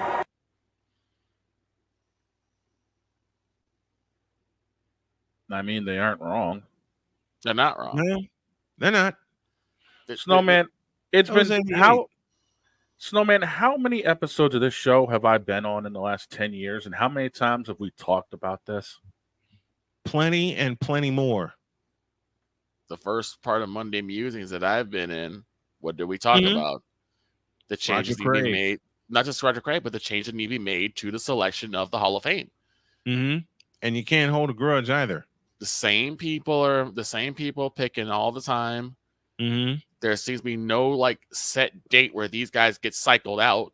Right. So other individuals can get their bids in and, holding grudges. People get mad that they don't get an interview. They get snubbed for an interview, don't have a good interview. They just don't like the person. And it leaves people to be left out that shouldn't be left out. It's like that in the MLB Hall of Fame, too. Yep. Yeah, it is. There are way too many injustices in the MLB Hall of Fame. Ashamedly so. Barry Bonds, anyone? Ashamedly so. There is Bartolo one wide receiver. Colon. There's one wide receiver that I've always been a fan of, and he has played on three different teams. Brian's favorite team, my favorite team, and Cool's favorite team. That player, Terrell Owens. Terrell Owens is in. He's in, but how long did it take him to get there? True. And it should not have taken him that long. But everyone's like, "Oh, but what about all the backstage stuff and the locker room, problems and what did he do on the field?" That's what needs to be judged, not the backstage BS. Exactly. Roger Craig should be in the Hall of Fame for what he does on the field. Period. But yet again, look at the media that decides to vote on this stuff, and look who they decide to favorite all the time. Yep. You know who should be in the Hall of Fame also, but he'll never get that because of the lack of numbers. See, when I vote in my mind for Hall of Fame candidates, I look at the impact they had on the league. I don't look at the numbers strictly. Right. There's a fellow by the name of John Taylor. Yeah. Who ran with Jerry Rice for 10 years. It's a mixture. It's what they did on the field and the impact they had on the team. Are they memorable? Walter Payton, obviously memorable. That's why he's there. Where's Matsui? Matsui should also be there. Where is Matsui? Where's Tom Rathman? Where's Daryl the Moose Johnston? Where are these guys? But I want to concentrate. I want to finish this concentration on one Roger Craig. Mm-hmm. I don't want to say until Roger Craig gets in, I'm boycotting the Pro Football Hall of Fame, but y'all are really, really close. All right. I have to admit, I love the pomp and circumstance of the Hall of Fame, especially when they started holding it at Fawcett Stadium. And the first time they held it at Fawcett Stadium, one of my favorite quarterbacks of all time was inducted. His name is Jim Kelly. But I'll say what I said when Victor talked about this with me on Monday. Pro Football Hall of Fame, get it right. Because there's a certain player that wore number 33 for San Francisco for 8 years that you should be in right now because he was the originator of the 1,000 season, period. That is Snowman's take. What is yours?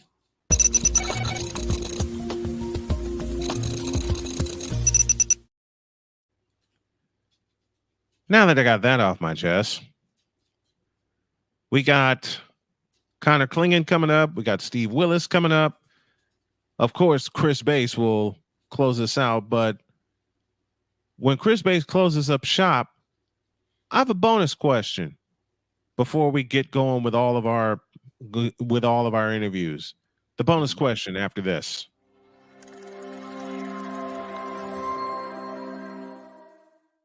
Everything Boston. I love you morons. New Kids on the Block, New Edition. Dear whatever the law firm is. Sincerely, the U.S. Supreme Court. Ben Affleck, Matt Damon. Go yourself again, Jason Whitlock.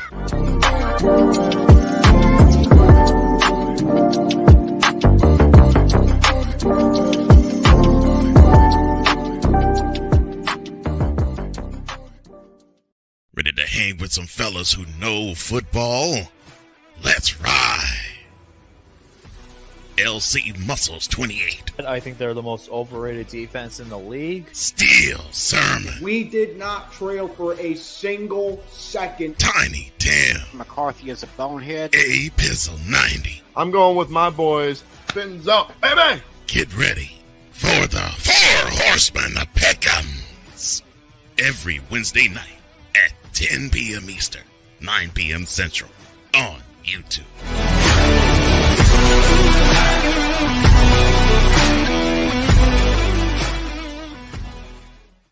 Poppy J. You got the option to cry for the government. You got the option to protest. You got the option to keep buying, but this is also an option. Wise El Jefe. We're the first tech geeks. We're the first gamers. We're the first everything. Everything. Like Gen X's, we are the ones. BS3 Network proudly presents the crew from the New York boroughs who never wants that smoke. Nah, they want that fire. Bobby J and Wise El Jefe, Fridays at 9 p.m. Eastern, 8 p.m. Central. Check your local listings for your viewing and listening pleasure.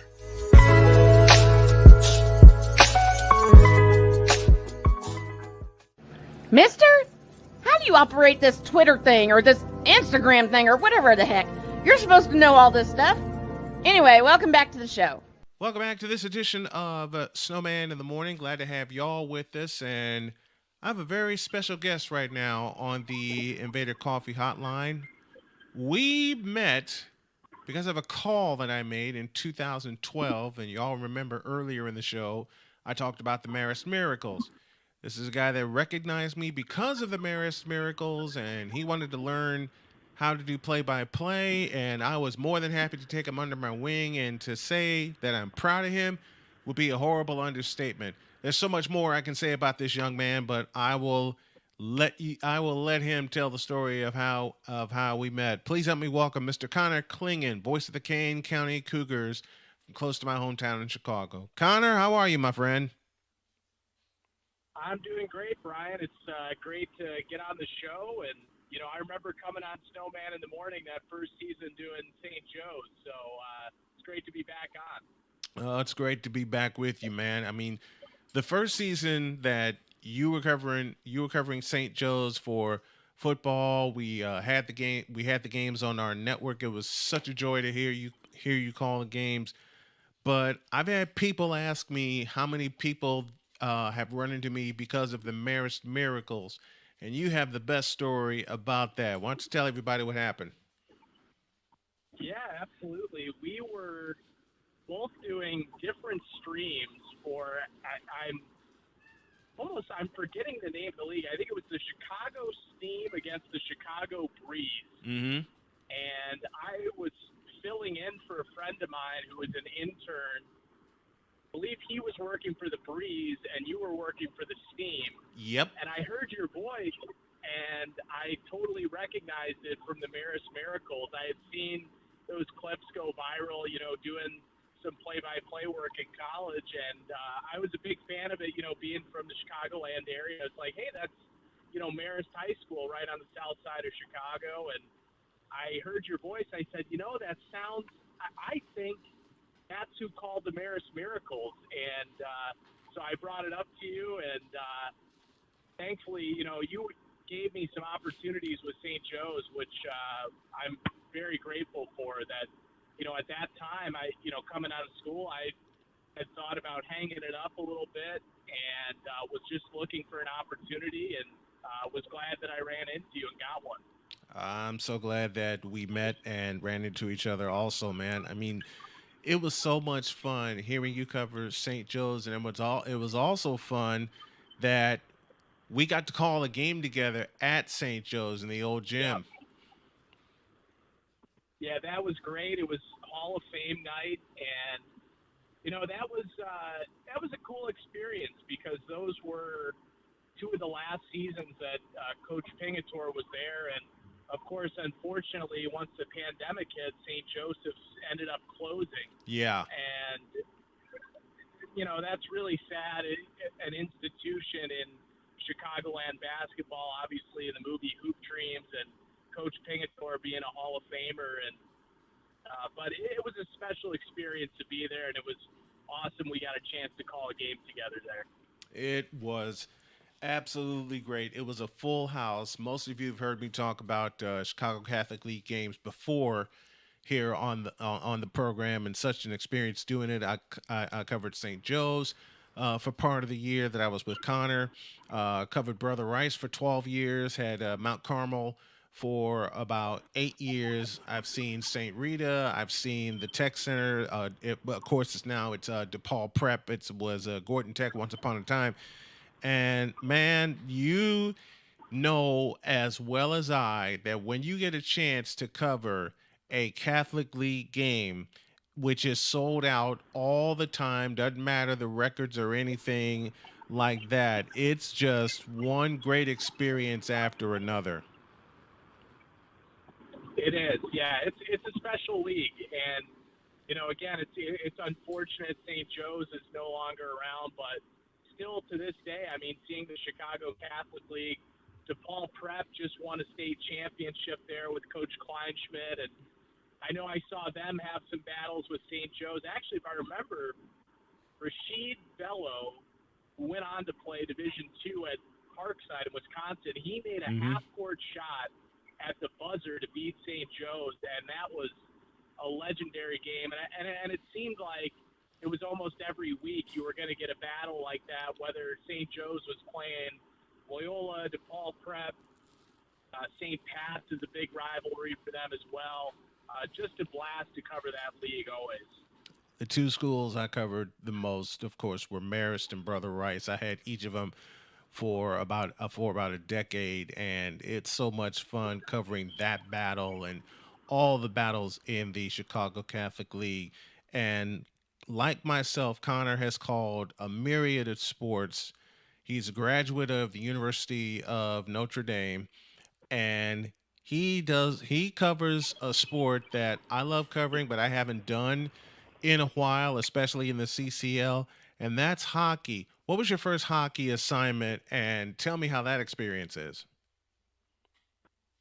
Yeah, it was actually when I was in college at Notre Dame. I don't think I had any business at the time doing it, but they actually put me on the color commentary with Mike Monaco, who's now doing the NHL on ESPN. I mean, he's a fantastic play-by-play voice. But I knew some hockey just from being a Blackhawks fan. My dad played, when I was growing up, he played beer league hockey. I used to go to his games. So they felt confident enough to put me on the color commentary. I want to say the first game I did was a Notre Dame Vermont game.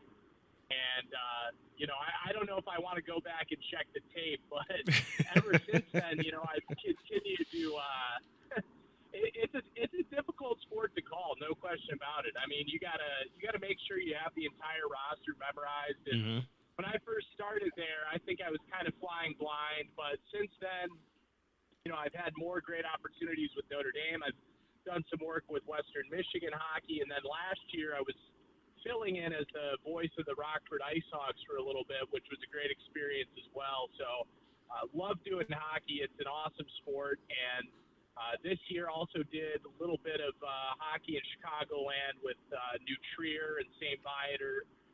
Did a game with Don Johnson. He's a blast to work with as well. So, hockey's a lot of fun to cover. I really enjoy it. It's fast-paced. It's exciting. And I'm glad I've been given opportunities and improved in that sport because I'm sure, when I first started, like I said, I don't think I had any business being on the air there.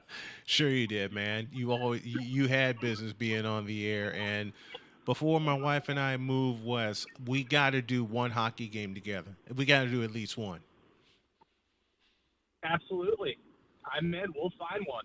And the other sport where we need to do a game together, you are the voice of the Kane County Cougars, and I've always wanted to have a summer baseball schedule. I haven't gotten the opportunity yet, but I've listened to some of your calls with Kane County. How much fun is that to have your summers filled with baseball?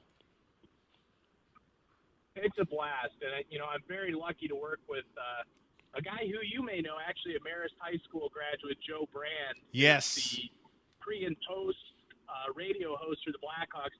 He is the voice of the Cougars, so I'm the number 2 guy, and Joe and I, he's very gracious, giving me the opportunity to do a lot of play-by-play, but we love working together. I mean, it is so much fun to come out there to Kane County. And they did lose their affiliation a few years ago, so they're now an independent team of the American Association. But the great thing about Kane County is the fans, that doesn't matter to them. They still pack that place. It's over 5,000 fans a night.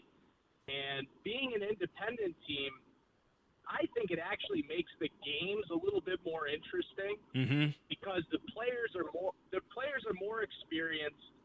And while they do want to develop and try to get to the next level and try to get back to affiliated baseball, right? It's much more about winning baseball games. When the Cougars were a single A team, it was about developing talent for whatever the major league club was.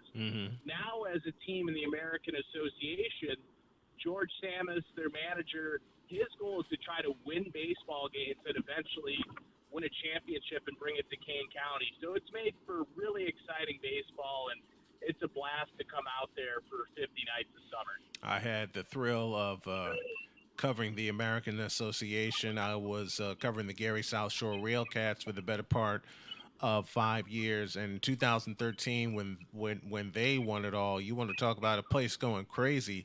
A championship to Gary, Indiana, the American Association Championship to Gary, Indiana, and that was their second. That was their second championship because they won the Northern League title in 2005.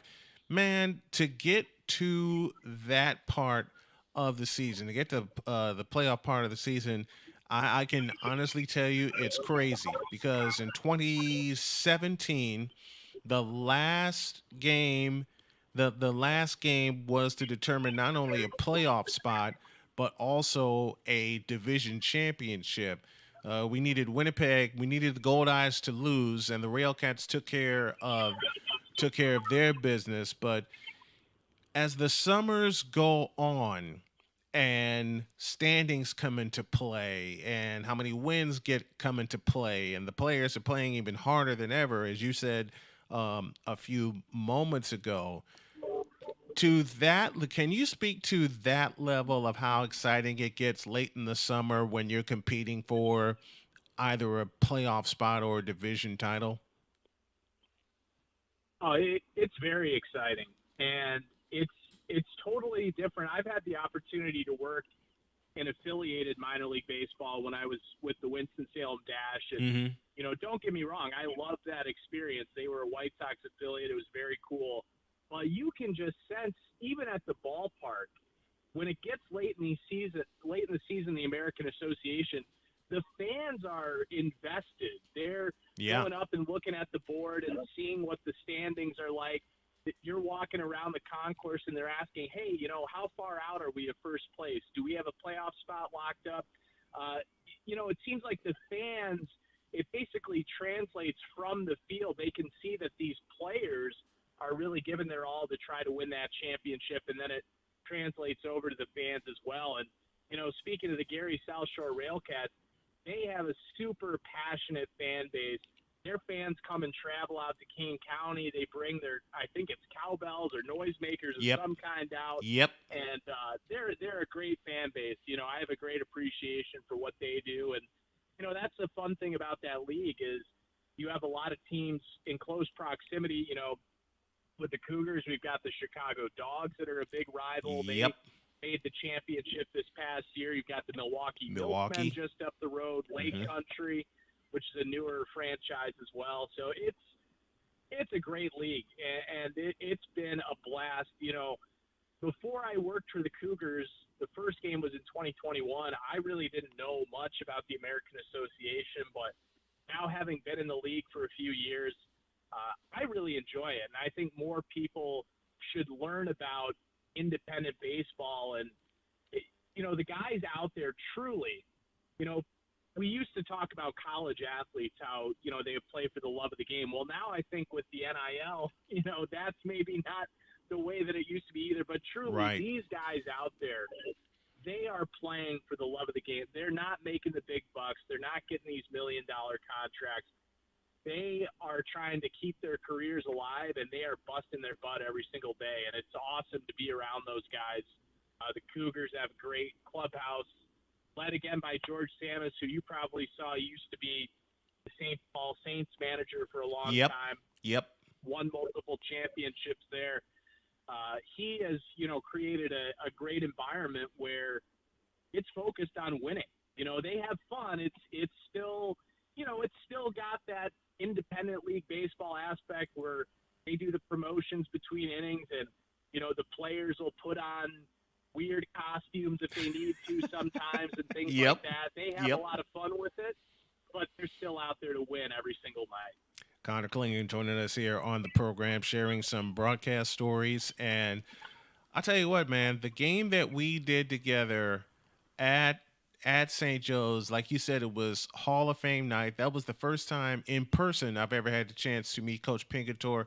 Such a wonderful, wonderful gentleman. I mean, if it weren't for the fact that we had a ball game to call, we'd have sat there and chatted probably the entire night. And I had a chance to meet a lot of the fans in the St. Joe's fan base. They played Brother Rice that night, so that their fan base was there. Of course, the Crusader Crazies were there. Bobby Frazier, one-time player for Brother Rice, was the coach. So it was kind of a reunion for both of us. And man, I'll tell you what, the score may not indicate it, but those kids had a fun night.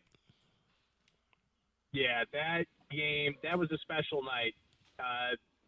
The Hall of Fame night. It just shows the legacy of St. Joe's, how much that school meant to the Westchester community and all the alumni of St. Joseph. And Coach Pingator, it was special to get to cover him and his teams there, because you just knew you were in the presence of a living legend. And, God rest his soul, of course, he, ended up passing away in 2019. And to be there for those last few years, it was special, and it's something I'll never forget. I still, to this day, I keep in touch with, Mark Sassetti, a number of different people in the St. Joseph community. And though the school is gone, the spirit of St. Joseph and Coach Pingator, I feel like really lives on through the alumni, a lot of the past players, parents, everybody that was involved with that school. They still have a lot of pride in what was going on there in Westchester.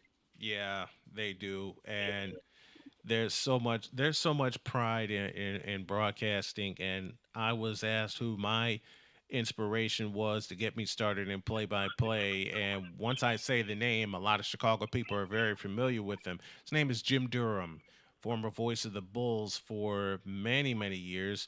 I was so hooked on listening to him and Johnny Kerr call Bulls games, and I went into this industry with a simple philosophy: if they can do it, so can I. And my first game came at Chicago State University in 1995 off of an idea, just purely off of an idea. And my friend Kevin checked out a camera, and I said, "Can you attach a microphone to that?" And he said, "Sure." And with only a roster, that was my first game. And I also had a chance to meet a fellow who became my first mentor in the game. Of course, the recently retired Mr. Bill Baker. And y'all will see that interview that we did at a later date. But man, once you get into the industry and you meet the right people, you are locked in because they're ready to give you advice. They're ready to help you move forward. And I am so proud of you, my man, with all the calls that you've done, all the games that you've done, including the recent one at the Carrier Dome in Syracuse. Let me ask, how much fun was it to be there and to see that building and just be around the Syracuse Orangemen? Of course, I'm using the old name, but how much fun was it to cover? How much fun was it to cover a game there? That was a surreal experience, Brian. Very, very lucky to have that experience. And, I have to give a big thank you to Tony Simeone, who's now the voice of Notre Dame men's basketball. He's been a really big advocate for me as well. And this past season, any game that he happened to be out for another obligation, he really recommended me to the Notre Dame athletic department and was able to fill in for 3 games. But no question, the one at Syracuse was the most special of all of them. And, it was a wild game. Notre Dame was down by 29 with 2 minutes left in the first half. And they went on a 9-0 run to close out the first half. Ended up getting within 3 points. But Syracuse held on, and it was actually Jim Boeheim Day as well. Yeah. So Jim Boeheim was being honored after the game, and the Fighting Irish, they came so close to ruining his day, which, would have been a lot of fun. But it was cool to see that as well, because actually after the game ended, I was sitting out there doing the post-game show, and out walks Mike Tirico, who, of course, is a Syracuse alum. Yep. And he was emceeing the festivities for Jim Boeheim Day. So it was awesome to see Mike Tirico out there and all the, so many Syracuse alums that have, gone on to great careers in broadcasting. But, that was a special environment. Obviously, the largest stadium that I've ever had the chance to broadcast in. And, I'm really thankful to Notre Dame men's basketball, and watch out for them, Brian. I mean, they had a losing record this year, but Coach Micah Shrewsbury, he's got some exciting young talent, a young man named Marcus Burden who just won ACC Freshman of the Year, and then his son Braden Shrewsbury as well. They've got a foundation building there in South Bend, so I think Coach Shrewsbury is going to have them in the NCAA tournament before you know it down the line. Connor Clean joining us here on the program, telling some broadcast stories. What you got coming up next, man? I actually have a little bit of a break here. My most recent job that I had was this past weekend. I was doing some baseball at UIC. That was a lot of fun. It's a great ballpark, Curtis Granderson Stadium. One of the best views in college baseball. I would say the best, because you've got an incredible view of the Chicago skyline from the near west side. So Yep. had the chance to call 3 games at UIC this past weekend, and I'm going to be on some baseball and softball for the Flames this spring, and also be doing Notre Dame Boston College baseball coming up in April. And then when we get to May, that's when the Cougars will start up again, and I'm really looking forward to coming back this season, working with Joe Brand. It's going to be great. Well, I'm looking forward to listening to you and keeping up with your progress. I love you very much, brother, and thank you for coming on the program. That's Connor Klingen, play-by-play announcer in my hometown of Chicago. Check out the Kane County Cougars beginning in May, and that's where you will hear this fabulous voice. Thank you, my brother, so much for coming on. I love you. I love your progress, and I can't wait to see more of it. I love you too, Snowman. Thank you very much for everything. Like I said at the beginning, that opportunity at St. Joe's, it meant a lot to me. It got me started after college. So it means so much to me. I'm very thankful, and thanks very much for having me on. Let's take a break, and when we come back, we got some more stuff for you coming up for you.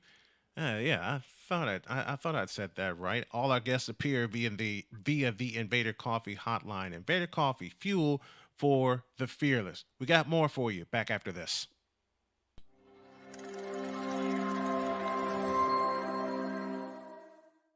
Everything Boston. I love you, you morons.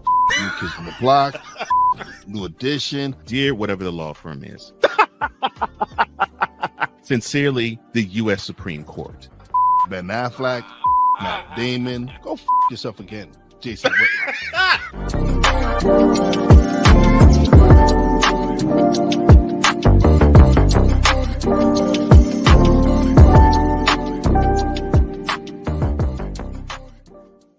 Ready to hang with some fellas who know football?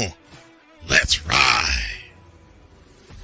LC Muscles 28. I think they're the most overrated defense in the league. Steel Sermon. We did not trail for a single second. Tiny Tim. McCarthy is a bonehead. A Pizzle 90. I'm going with my boys. Fins up, baby. Get ready for the Four Horsemen of Peckham's. Every Wednesday night at 10 p.m. Eastern, 9 p.m. Central on YouTube.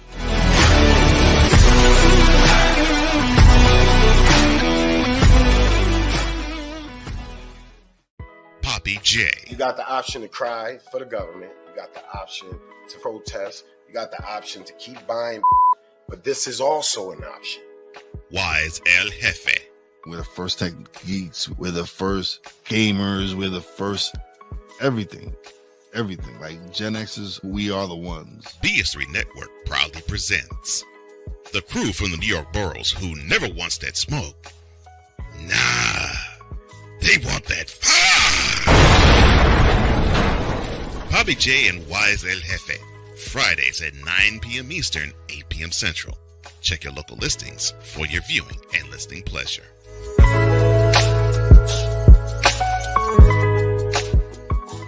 Cause we take this job so serious. The is that? Sorry, pardon me. My apologies. What in the all types of blue hell? This is Snowman in the Morning with Cole Johnson.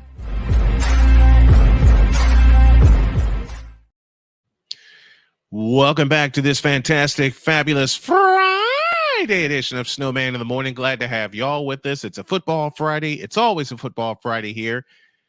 And the person I'm going to bring to you right now as we kick off hour number 3, I don't know. He's a fan of the Kansas City Chiefs, the back-to-back world champions with the best quarterback in the league in Patrick Mahomes. He has given my team hell the last 2 times we played in the Super Bowl. And I kind of already put it out there that I want my 49ers and his Kansas City Chiefs to meet again in New Orleans. And I also kind of sort of put it out there that we'll do it again in Santa Clara. I love this brother so much. He has been there for me and with me through all of my personal and professional triumphs and tragedies. I can't imagine my friendship without him. Here he is, Mr. Steve Willis, the host of the East of Arrowhead podcast, and he joins right now. Good morning, Steve. Glad to have you. Hey, good morning, Brian. I really appreciate you having me on. And yeah, we have been friends a long time. And I got to tell you, I am really enjoying this little rivalry that the Chiefs and the 49ers have going right now. Yeah, man. It's fantastic. And people don't realize how much of a rivalry it is, especially given the quarterback situation of San Francisco since, of course, we had Jimmy Garoppolo at Super Bowl 54. This past year, we had Brock Purdy. I want to start there. Why won't people in the national media give Brock Purdy the credit he deserves? Well, okay, so Missouri is known as the show me state. Yep. And with Brock Purdy, you kind of have to see it before you start giving it out. He's young. Mm-hmm. He's really young, and what he has done in the regular season has been fantastic. But what we really need to see is how does he perform in the big games? Right. Now, the Detroit game, he put the team on his shoulders in the second half and did really well. But that game was marred by some really bad coaching decisions by the Detroit Lions. Yep. So we really haven't seen Brock Purdy take over a game in the playoffs and just leave another team hapless. Right. And until we see that, Brock Purdy is going to be the great during the regular season. And what is he going to do in the playoffs? Yeah. Kind of like a Lamar Jackson. Yeah. I totally see that and totally understand that, because for the first year, Patrick Mahomes went through that, because Patrick Mahomes was an unknown out of Texas Tech. And, nobody knew who Patrick Mahomes was until he went head to head with Tom Brady. And when he went head to head with Tom Brady in that memorable AFC Championship game, it's like, wow, Mahomes is on the map now. It's kind of the same thing that's happening with Brock Purdy and the 49ers. But at the same time, Purdy does still have to grow. But right now, it's all about Patrick Mahomes and company, and they're back-to-back world championships. And I know you are riding high right now. Oh, absolutely. Back-to-back world champions, 3 Lombardi trophies in the span of 5 years, 4 Super Bowls in those 5 years. I mean, they really are a dynasty. They are. I think everybody is just okay with saying it now. Yep. Yeah, I'm okay with saying it, because they're one of the teams that I follow. It's one of the teams that we follow here in the household, the Kansas City Chiefs.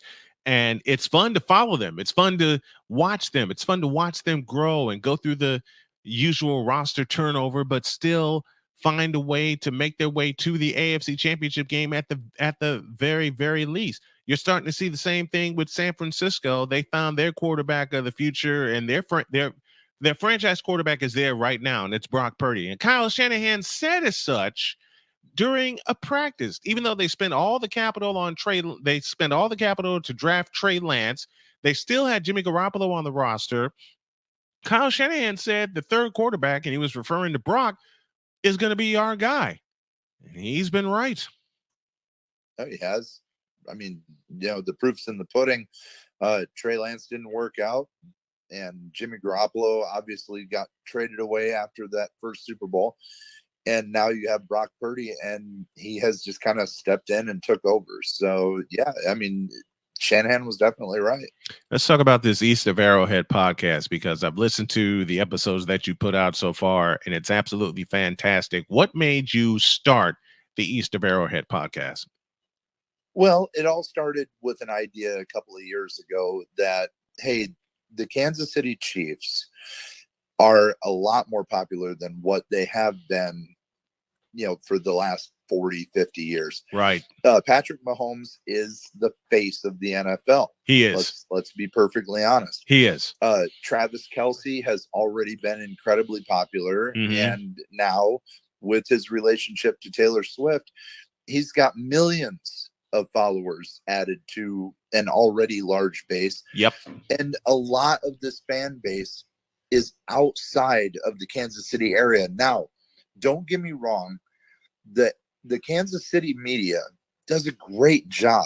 They do a fantastic job of following the Chiefs, the players, and giving everybody the information they need. But it's the people outside of Johnson County, the people outside of Arrowhead, and they are the ones that really need me. They're the ones that need this information. Mm-hmm. And that's what I'm here for. I love it. I absolutely love it. It's the same with me hosting that 49ers show, and a shout to my wonderful executive producer, Cole Johnson, and to you and the others that keep telling me to go for it and be consistent with it. It's the same thing. There are a lot of 49er fans, and I've run into a couple here in Indiana, and I've run into a couple when I was living down in North Carolina. They need me, to bring the information to them and all the happenings that's going on. And I know there's a lot of 49er content creators out there. I am meeting them. I'm starting to collaborate with them. But, just to have that choice and to have that opportunity out there for them to consume your podcast, and you're just getting started with East of Arrowhead, I with that 49er show, it's fun to put it together and put it to the masses and say, here's what we have. Take a listen and let us know what you think. Oh, and it's absolutely great to get some fresh ideas. And, people that aren't soaked in that area and kind of saturated in that media. And I'm one of them. And I still get people from that area to help me out. Like Joe Valerio, former Kansas City Chief, has been so great. And he's helped me on a few episodes. And it really helps add that Kansas City feel and get that perspective in. I love Joe Valerio. I've watched him for years, and when they started running that tackle eligible, the first face I would see would be Joe Valerio. They popularized that, and you mentioned, what people don't understand is how similar the Chiefs and the 49ers are. You have Travis Kelce, we got George Kittle. You have Patrick Mahomes, we have Brock Purdy. And Mahomes had to grow. Purdy is going through his growth right now. How many episodes in are you with the East of Arrowhead? Right now, I think we are 5 episodes in, I want to say. I'm dropping another one tomorrow. They come out every Friday afternoon. And they're available on SoundCloud right now, but eventually they're going to end up moving over to Spotify and Google Podcast, Apple Podcasts, and stuff like that. Mm-hmm. Kind of working on the engineering aspect of that right now. How tough is it to work on all of and be one of the main ones, if not the main one, to work on all the aspects of putting a podcast together? Oh, it's not. I mean, it's hard if you've never done any of this before. Right. Obviously, I have a studio background, and I've done, obviously live radio and stuff like that, engineering and stuff before. So it's just one more step, really, and that's the publishing part. Mm-hmm. And once you get your ducks in a row, it's actually not really that bad. Yeah. Yeah, that's something I've had to learn over and over again. The publishing, where to publish it, how to keep everything uniform, which is what my wife has hammered home to me. And I'm finally listening and learning how to make and keep everything uniform. Strange how they're right. Very often. Yeah. Hey, that's the first rule of the household here. The wife's always right. That's the first rule of the household here. Happy wife, happy life. Yep. And but to be totally serious, Jody has been so supportive of me doing this, me doing radio, putting the show together. She's dropped some ideas and I've used them. I mean, to people who have made the show popular, they know she's the voice that brings us into the morning. She's the voice that starts the show, or one of the voices thereof that starts the show. And someone asked me to tell the story how I got Jody involved. It was all off of an idea. We were living in North Carolina, and we were watching the New Orleans Saints play the Minnesota Vikings in a playoff game. As a matter of fact, 2019. It was a playoff game, and we saw a crazy play with New Orleans. A fumble return for a touchdown. The touchdown got wiped out, but New Orleans wound up keeping the ball, and it was late in the game. She said insanity ensues in such a way that just got my brain turning. The wheels in my brain kept turning, and I said, I have to use her voice. And I went to her and I said, could you record something for me? And she says, okay, what do you want? And I told her, can you say insanity ensues so I can use it in the podcast. And she says, all right. And she wound up recording it, and it was a hit. It was an instant hit. So I went back to her later that day and I said, can you record something else? And of course, she's giving me mess, and she says, all right, what do you want? I said, can you read this? And she looked at it, and she turned and looked at me, and she says, with this wicked smile, she goes, all right, how do you want it? I said, you know how you have trouble sometimes waking me up in the morning when we need to get going? She says, yeah. I said, that. Well, with that in mind, I pressed the recorder and I stepped away, and then this happened. Mister, will you please wake up? And it's been a hit since. I mean, everywhere we go, that's wonderful. Everywhere we go, I'm bragging on Jody, and they would recognize her, and the first time they heard it, I had so many people say, is that your wife doing that voice? I said, yep, that's her. But to have the support of family is so important in the 21st century when you're doing this kind of venture. It's so important when you're doing this. And I know you've spoken to it, I'm speaking to it, because this is an idea, this is an unknown.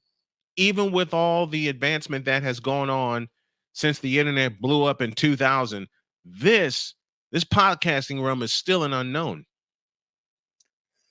It is, but it's quickly becoming more mainstream. Yeah.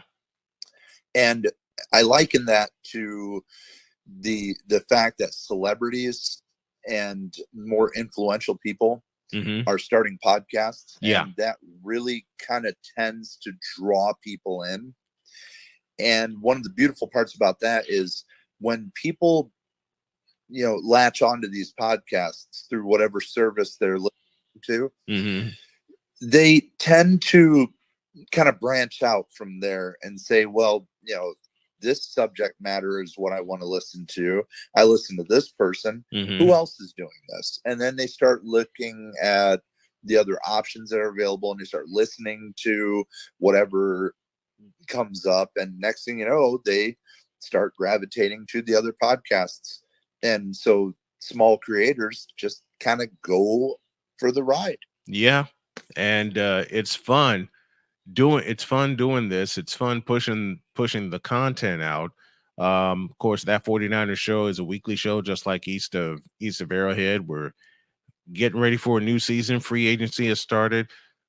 What are some of the surprise free agency moves that caught your eye? Well, I think one of the big surprises for me so far was probably Kirk Cousins going to the Falcons. I really thought Minnesota would fight a little bit harder to keep him, but yep,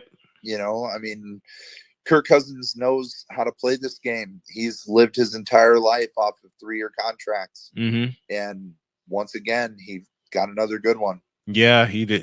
He's with the Falcons right now. The biggest one for me, which is now surrounded by controversy, is Saquon Barkley going to the Eagles, because now there's an accusation of Howie Roseman tampering and having contact with Barkley before they made the move. What are your thoughts on that? Well, okay. The legal tampering period starts 2 days before the league year. And the thing is, this is such a ticky-tack rule. Yeah.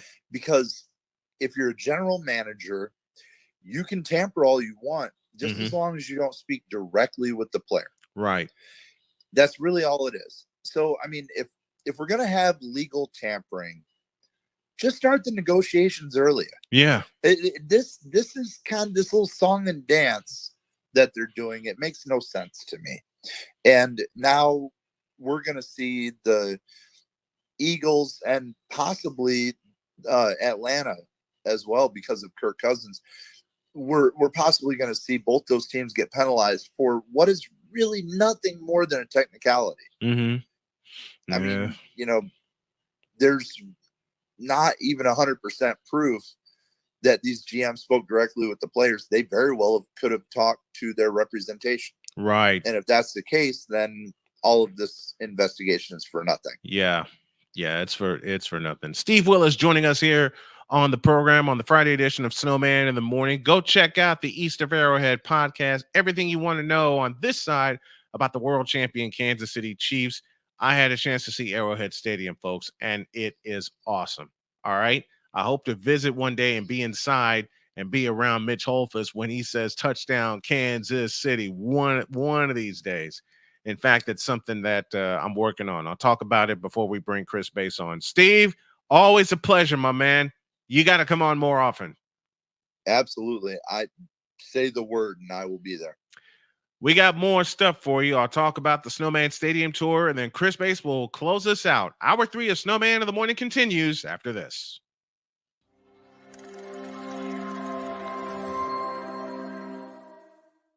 Everything Boston. I love you morons. New Kids from the Block, New Edition. Dear whatever the law firm is. Sincerely, the U.S. Supreme Court. Ben Affleck, Matt Damon. Go yourself again, Jason Whitlock.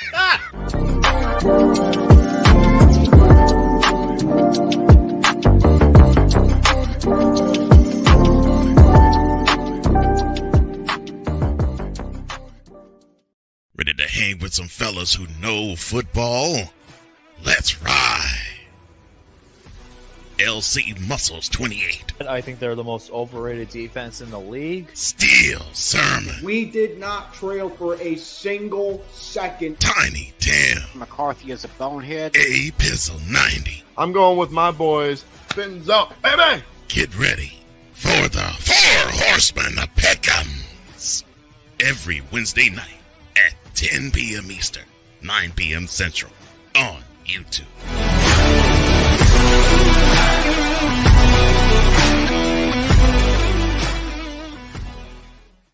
Poppy J. You got the option to cry for the government. You got the option to protest. You got the option to keep buying, but this is also an option. Wise El Jefe. We're the first tech geeks. We're the first gamers. We're the first everything. Everything. Like Gen X's, we are the ones. BS3 Network proudly presents the crew from the New York boroughs who never wants that smoke. Nah, they want that fire. Bobby J and Wise El Jefe. Fridays at 9 p.m. Eastern, 8 p.m. Central. Check your local listings for your viewing and listening pleasure.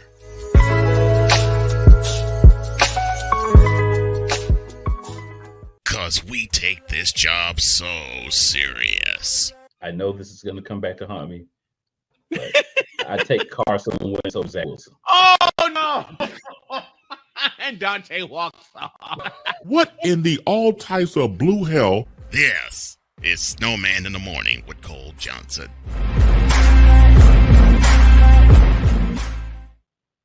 You gotta love him when people just walk off, you know, when you hear things like that. And I know it was painful for Cool McCain to say, and to Cool McCain and to Coach Dante, I hope you brothers are doing very, very well. And thank you for your support. Well, we're at the bottom of the third hour, and you all know what's coming, and you all know who is coming. Let's not waste any more time.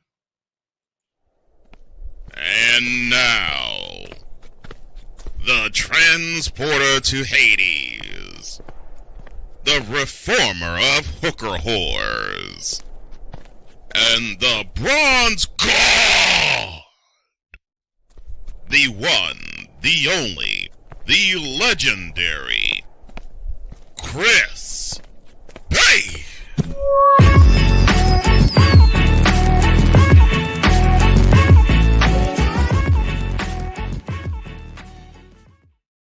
You know him, you love him. The bronze god is here, Mr. Chris Bass. How are you, my friend? Great to have you as always.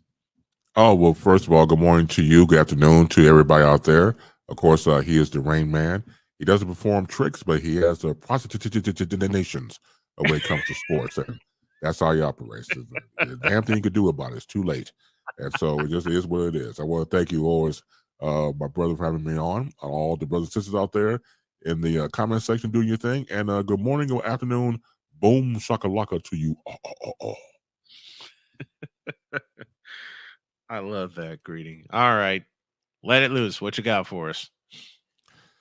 Russell Wilson to the Pittsburgh Steelers. I don't know. I knew you'd get wind of that. I don't know, and I don't like knowing sometimes. And no matter how old you get, you can always learn from people's lessons, or even, of course, your own lessons.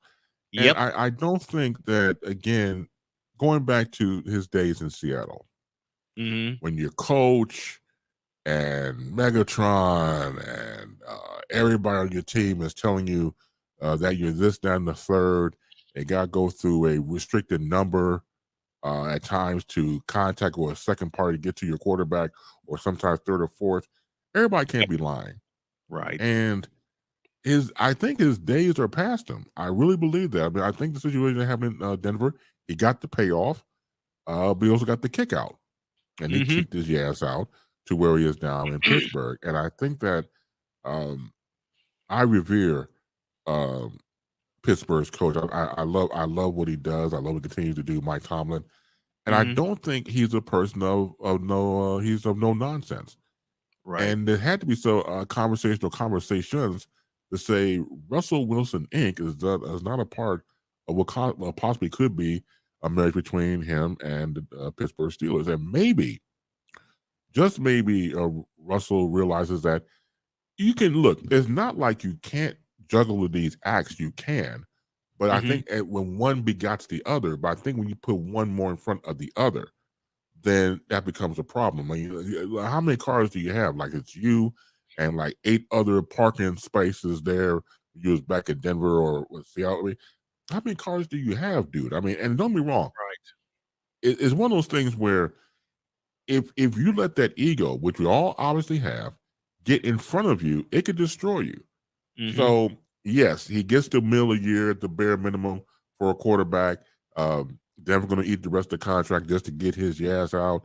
But I don't see it. I don't see anything happening with his time in Pittsburgh, and it could just be the end. I think it is the end for Russell Wilson. And the end for me, as far as Russell Wilson goes, started when he didn't give the ball to Marshawn Lynch on the 1-yard line in the Super Bowl. They never recovered. He never recovered. The Seahawks never recovered from that. They haven't been back to the Super Bowl, nor has Russell Wilson. And Pete Carroll ran the daylights out of him the latter part that he was there. And they didn't equip him with an offensive line. They didn't equip him with a bell cow running back like they had with Marshawn Lynch. And they tried to revive beast mode. And it worked for a little bit.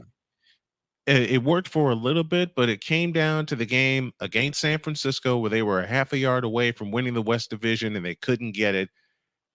That the Super Bowl 49 was the beginning of the end. When they couldn't claim the West in 2019, in my opinion, that slammed the door.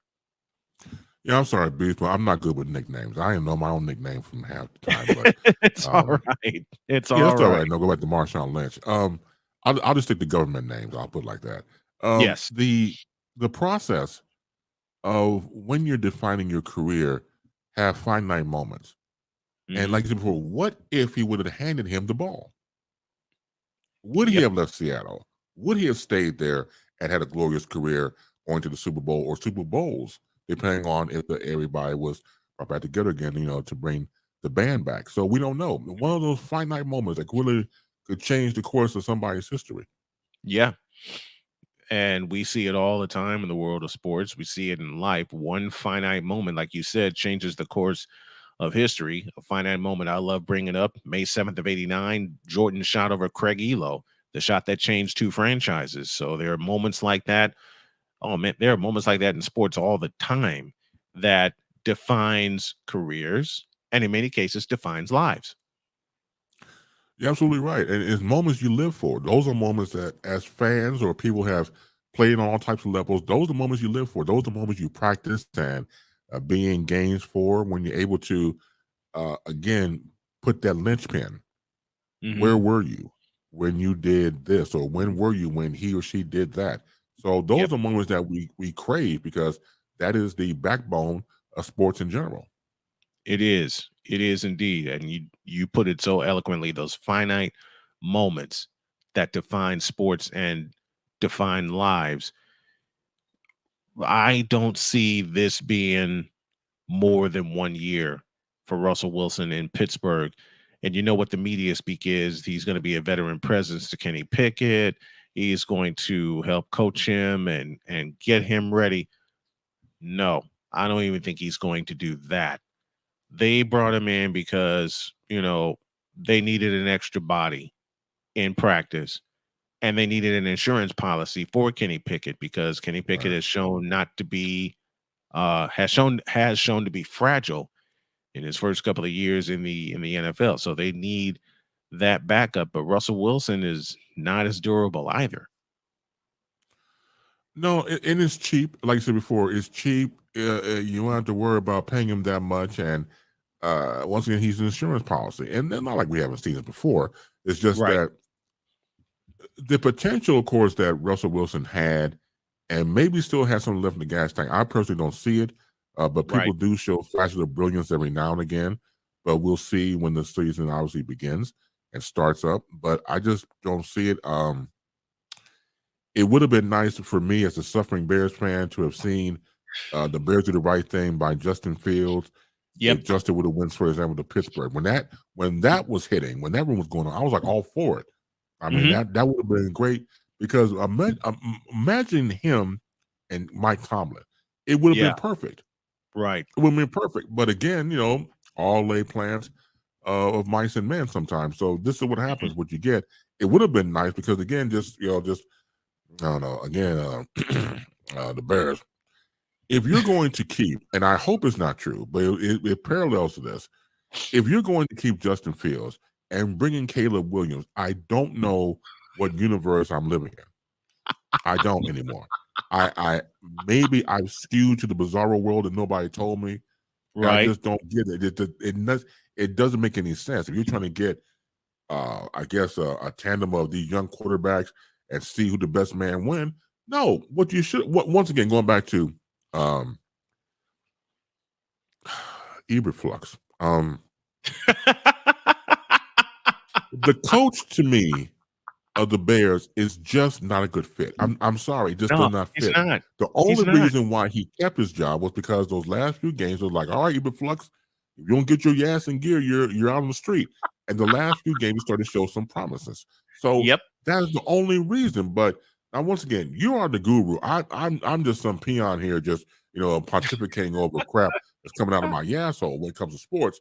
But you're the guru.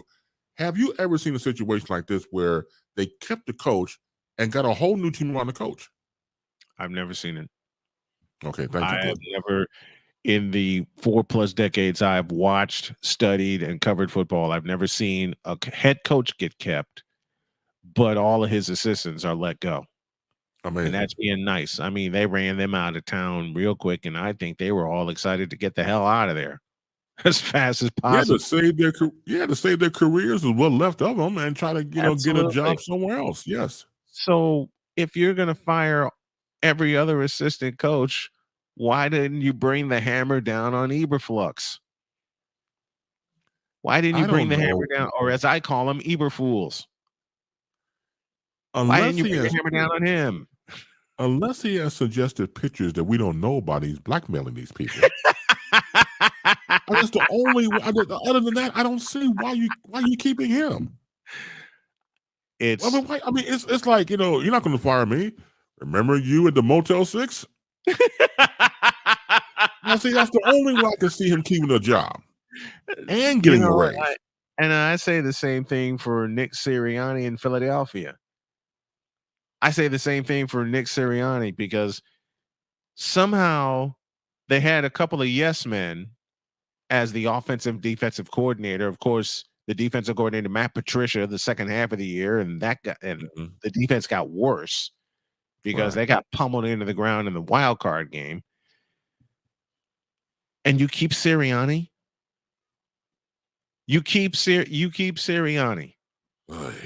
And the same with Chicago. You keep Eberflus and let everybody else go. I mean, what can change the question? What has Eberflus done? And I agree with you, and I mean this jokingly. There's some blackmail in there somewhere. Where they convince the higher ups to keep him and let everybody else go. There's a poster in there somewhere. And something just is not right with that situation. Not right at all. There has to be a blackmail picture of human beings and animals together.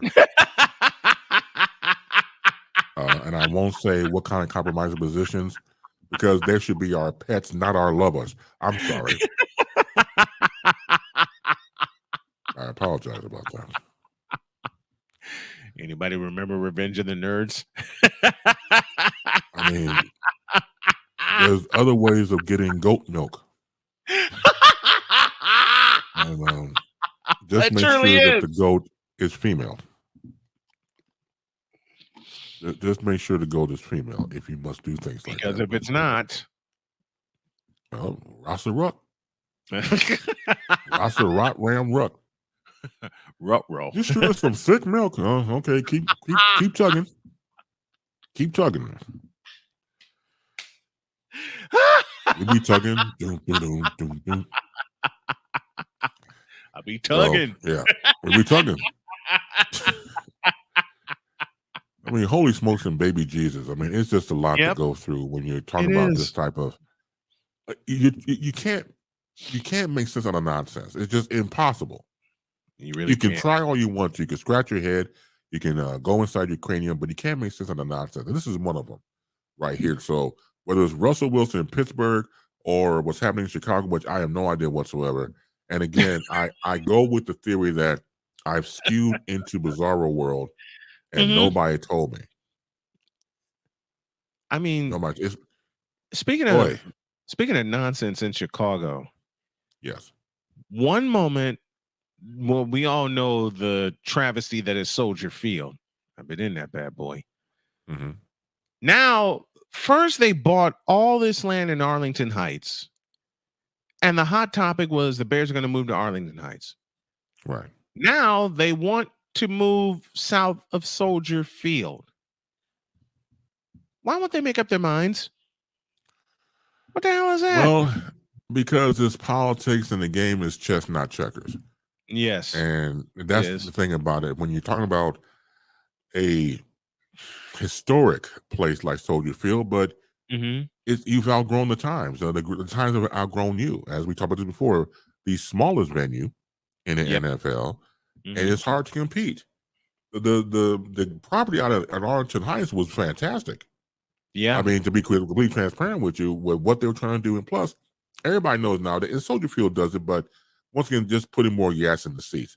So if you were able to create a new stadium out there in Arlington Heights, look how many, you can, of course, go into stores, go into, of course, concerts and things like that. There's a lot of revenue to be made, which is what these other super places are doing. Yeah. Whether it's Jerry's World out there in Texas or Las Vegas or anywhere else, they become more than just your average place to play. It's become multi-entertainment. So you got to keep up with the times. You got to keep up with your competition. But now they're saying they want to move it south. To me, South's always been the answer. Yep. But let's call it what it is real quick. The reason why at the time was because they didn't want to be in a neighborhood with black and brown people. And you hate to go there. That's it. You hate to go there, but racism is what it is. So they did not want to move Soldier Field south of the lakefront to where black and brown people reside. And they didn't want to do that. It would be great for the neighborhood. It would change its complexity, more jobs, and everything else. It's not like to let certain people of a certain ilk come in there and try to take over. No, it's not going to happen. The mass security and money going into that, of course, it would never happen. But it's the location. And that's the reason why.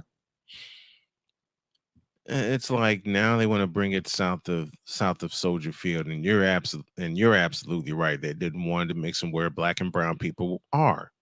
They didn't. That's why they kept it on the lakefront. And that's why the prices are so out of control. And they're going to continue to be out of control. And now the other thing is they want a domed stadium south of Soldier Field so they can host a Super Bowl. What? It's a little bit too late. Again, the smallest venue, as we say before in this program and others, in the NFL. Second of all, if you've been to Chicago, of course, you've been to Soldier Field and everything else. When you drive by it on Lakeshore Drive, now called DeSable Drive, I've always called the mothership. It looked like the mothership landed in Soldier Field and then it just stayed there forever. It did. It did. And, the only thing missing was Parliament, Funkadelic, and George Clinton. That's it.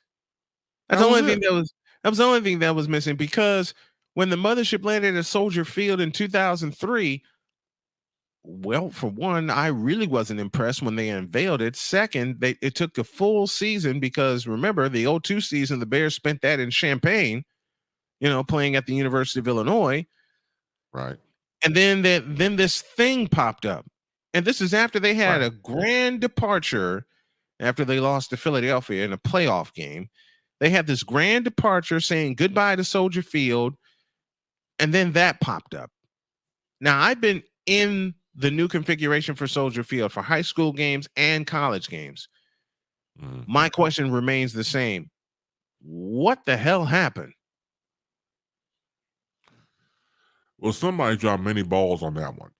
It's an eyesore. And again, and once again, I love Parliament. I'm a funkadelic person. I'm a funkster before I do anything else. But it looks like the Mothership Connection landing in Soldier Field, which is like, okay, it doesn't fit. It doesn't look right. It looks like it's out of place. The Mothership Connection should have left after it landed, but it stayed. Yeah. It doesn't look right at all. And the city owns Soldier Field. The Bears don't. And that's why the Bears are suffering right now. And you've said a few times on this program, the smallest stadium in the NFL is Soldier Field. It barely holds 61,000 people. Meanwhile, every other stadium holds at least 70. That's why places like US Bank Stadium, Levi's Stadium, Jerry World are getting Super Bowls. Hell, the Superdome is still getting Super Bowls.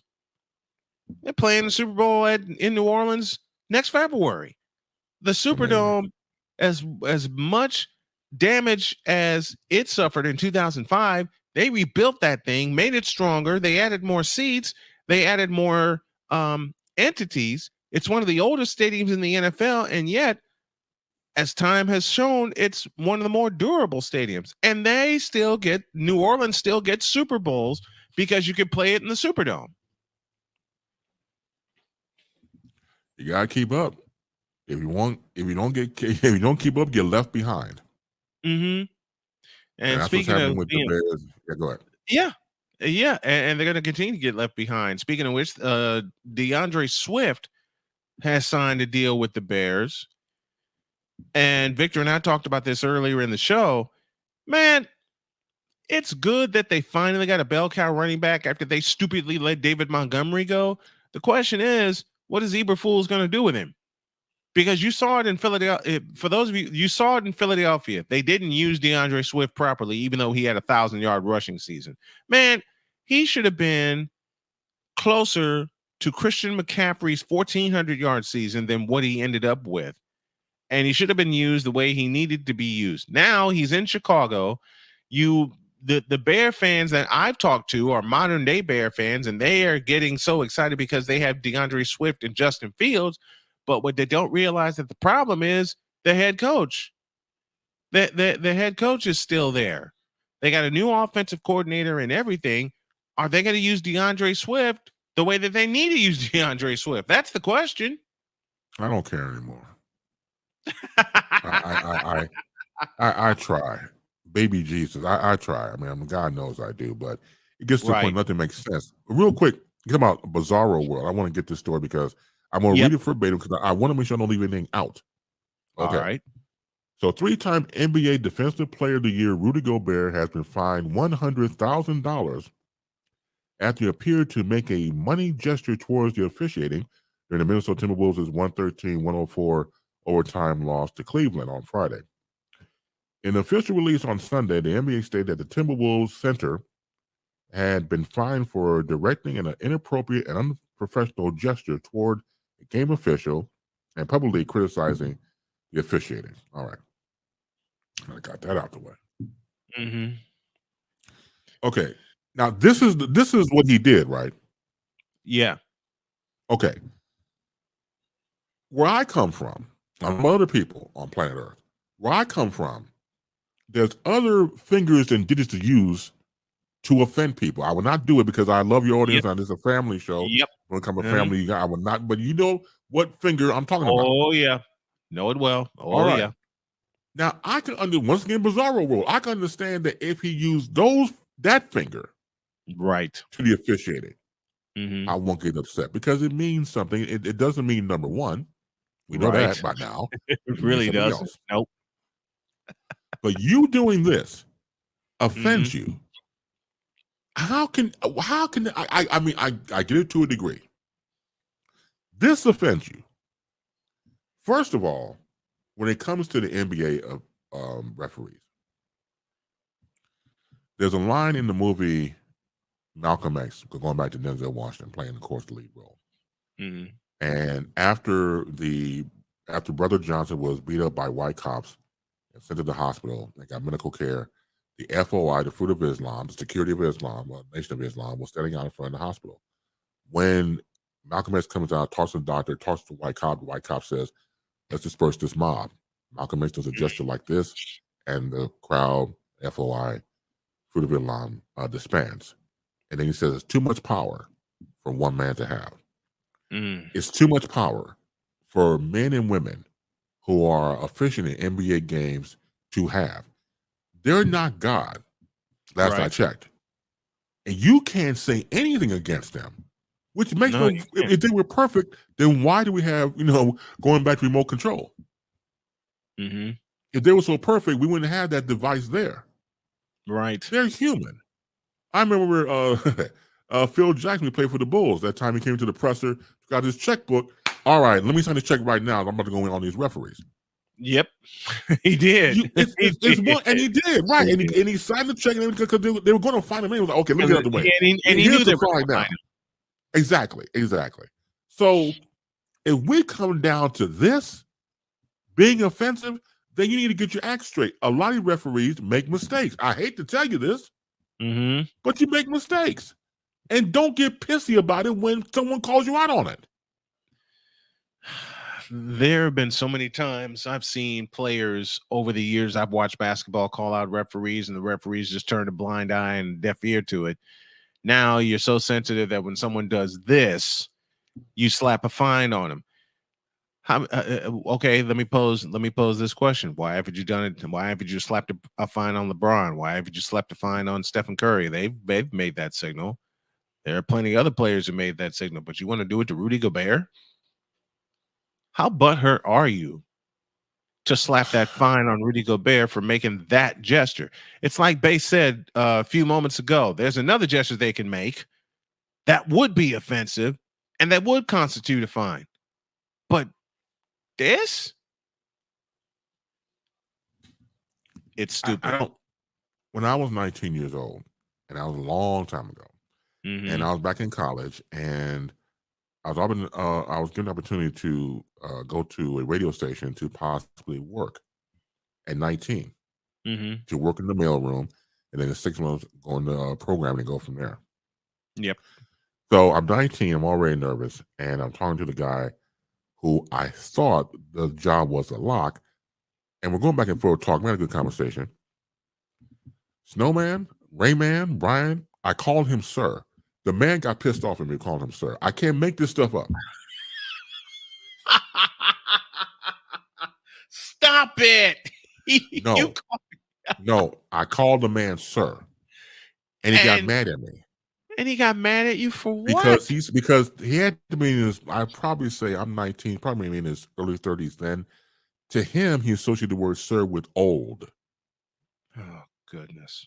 And then he says to me, damn, I ain't that old. I'm like, wait a minute. I thought, because I'm nervous, I thought I called him Mother Hubbard and by mistake or something like that. But no, I called him sir. And I didn't get the job because of that. I kid you not. Because I'm like, you gotta be kidding me. So if he showed me on the radio station, This is Chris. He called me sir. I'm like, dude, you still on sir? Are you kidding me? I didn't call you son of a beeswax. I didn't call you side boob. I didn't call you Mother Hubbard. I didn't call you Momofuku. Right. I didn't call you none of those names. But yet, this is why I messed up bad. Had I called him Momofuku, I would have got the job. Wow. Since everything's so bizarro world. Mm-hmm. It is. So again, go back to Rudy Gobert. He's doing this. He gets fined $100K. Going back to eons when I was trying to get a job on terrestrial radio for the first time, for me just calling the man sir, that did not give me the job. Had I called him out of his name, I would have got the job. So I can't with this parallel stuff, man. I don't get it. That's crazy that you called him sir, which I gathered a long time ago as a sign of respect, because I'd said that to my dad. I said that to my dad. Yeah.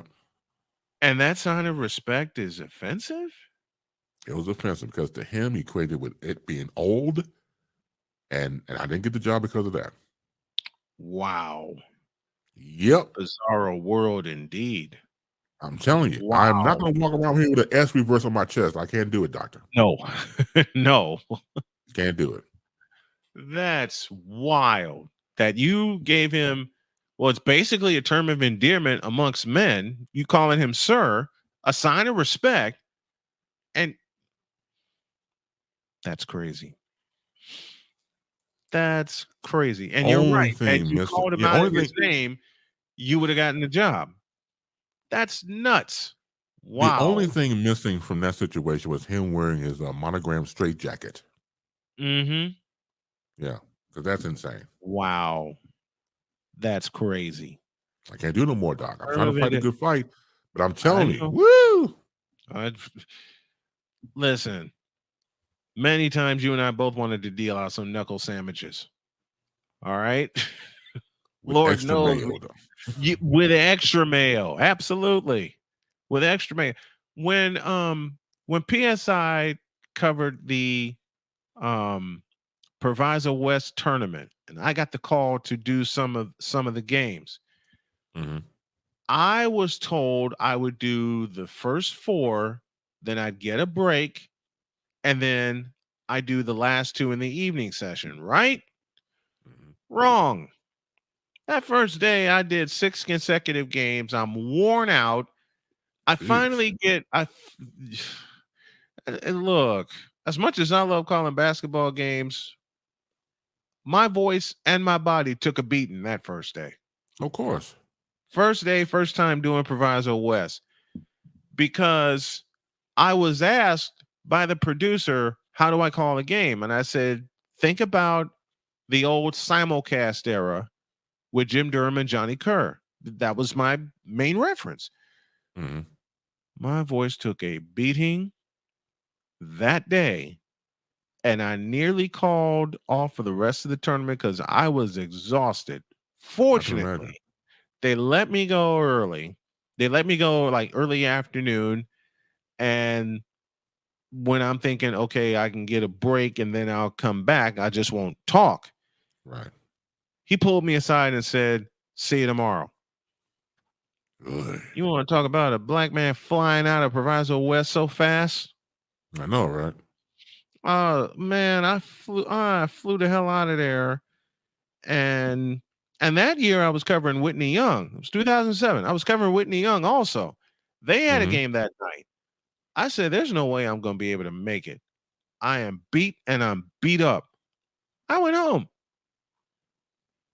That night, an ice storm happened.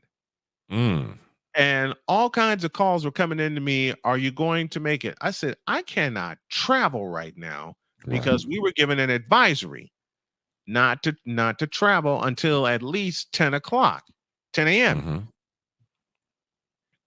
Well, wouldn't you know it, we got the clearance, and I'm driving in from Gary. We got the clearance. I flew to Proviso West, happened to find a spot right next to the school. I got in, I got upstairs. I did the middle 4 games, and I turned and told my boss, I'm going home. I'm tired. Right. But, man,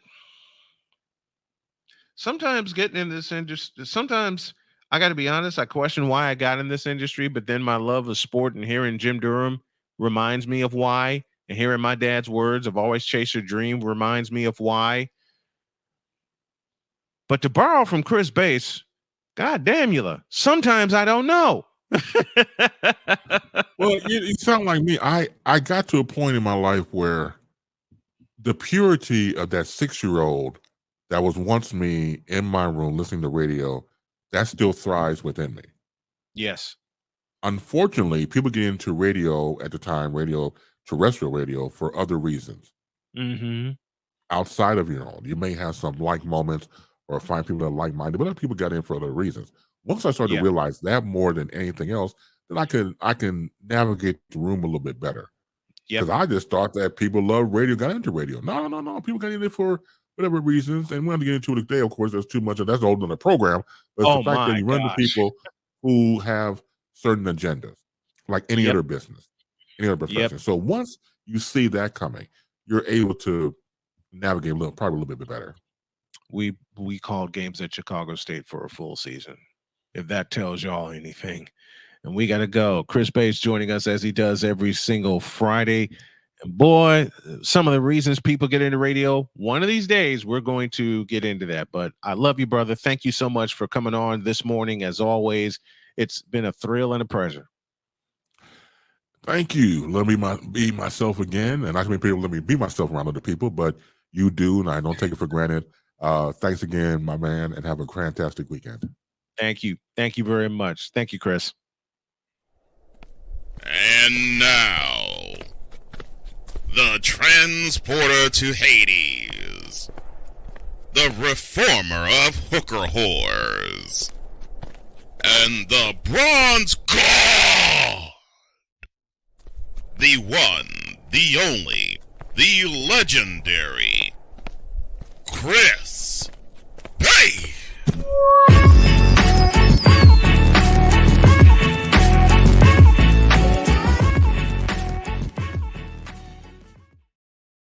I might title this episode the technical problems episode because we were using two different programs and one of them worked and one of them didn't and all kinds of stuff, especially when we were trying to make adjustments when Chris Bates was coming on. We got to get out of here. Have a great day. God bless. Remember to make your next move your best move. And always remember, if your dreams don't scare you, they are simply not big enough. Dream big, do bigger. We are, and we hope y'all are too.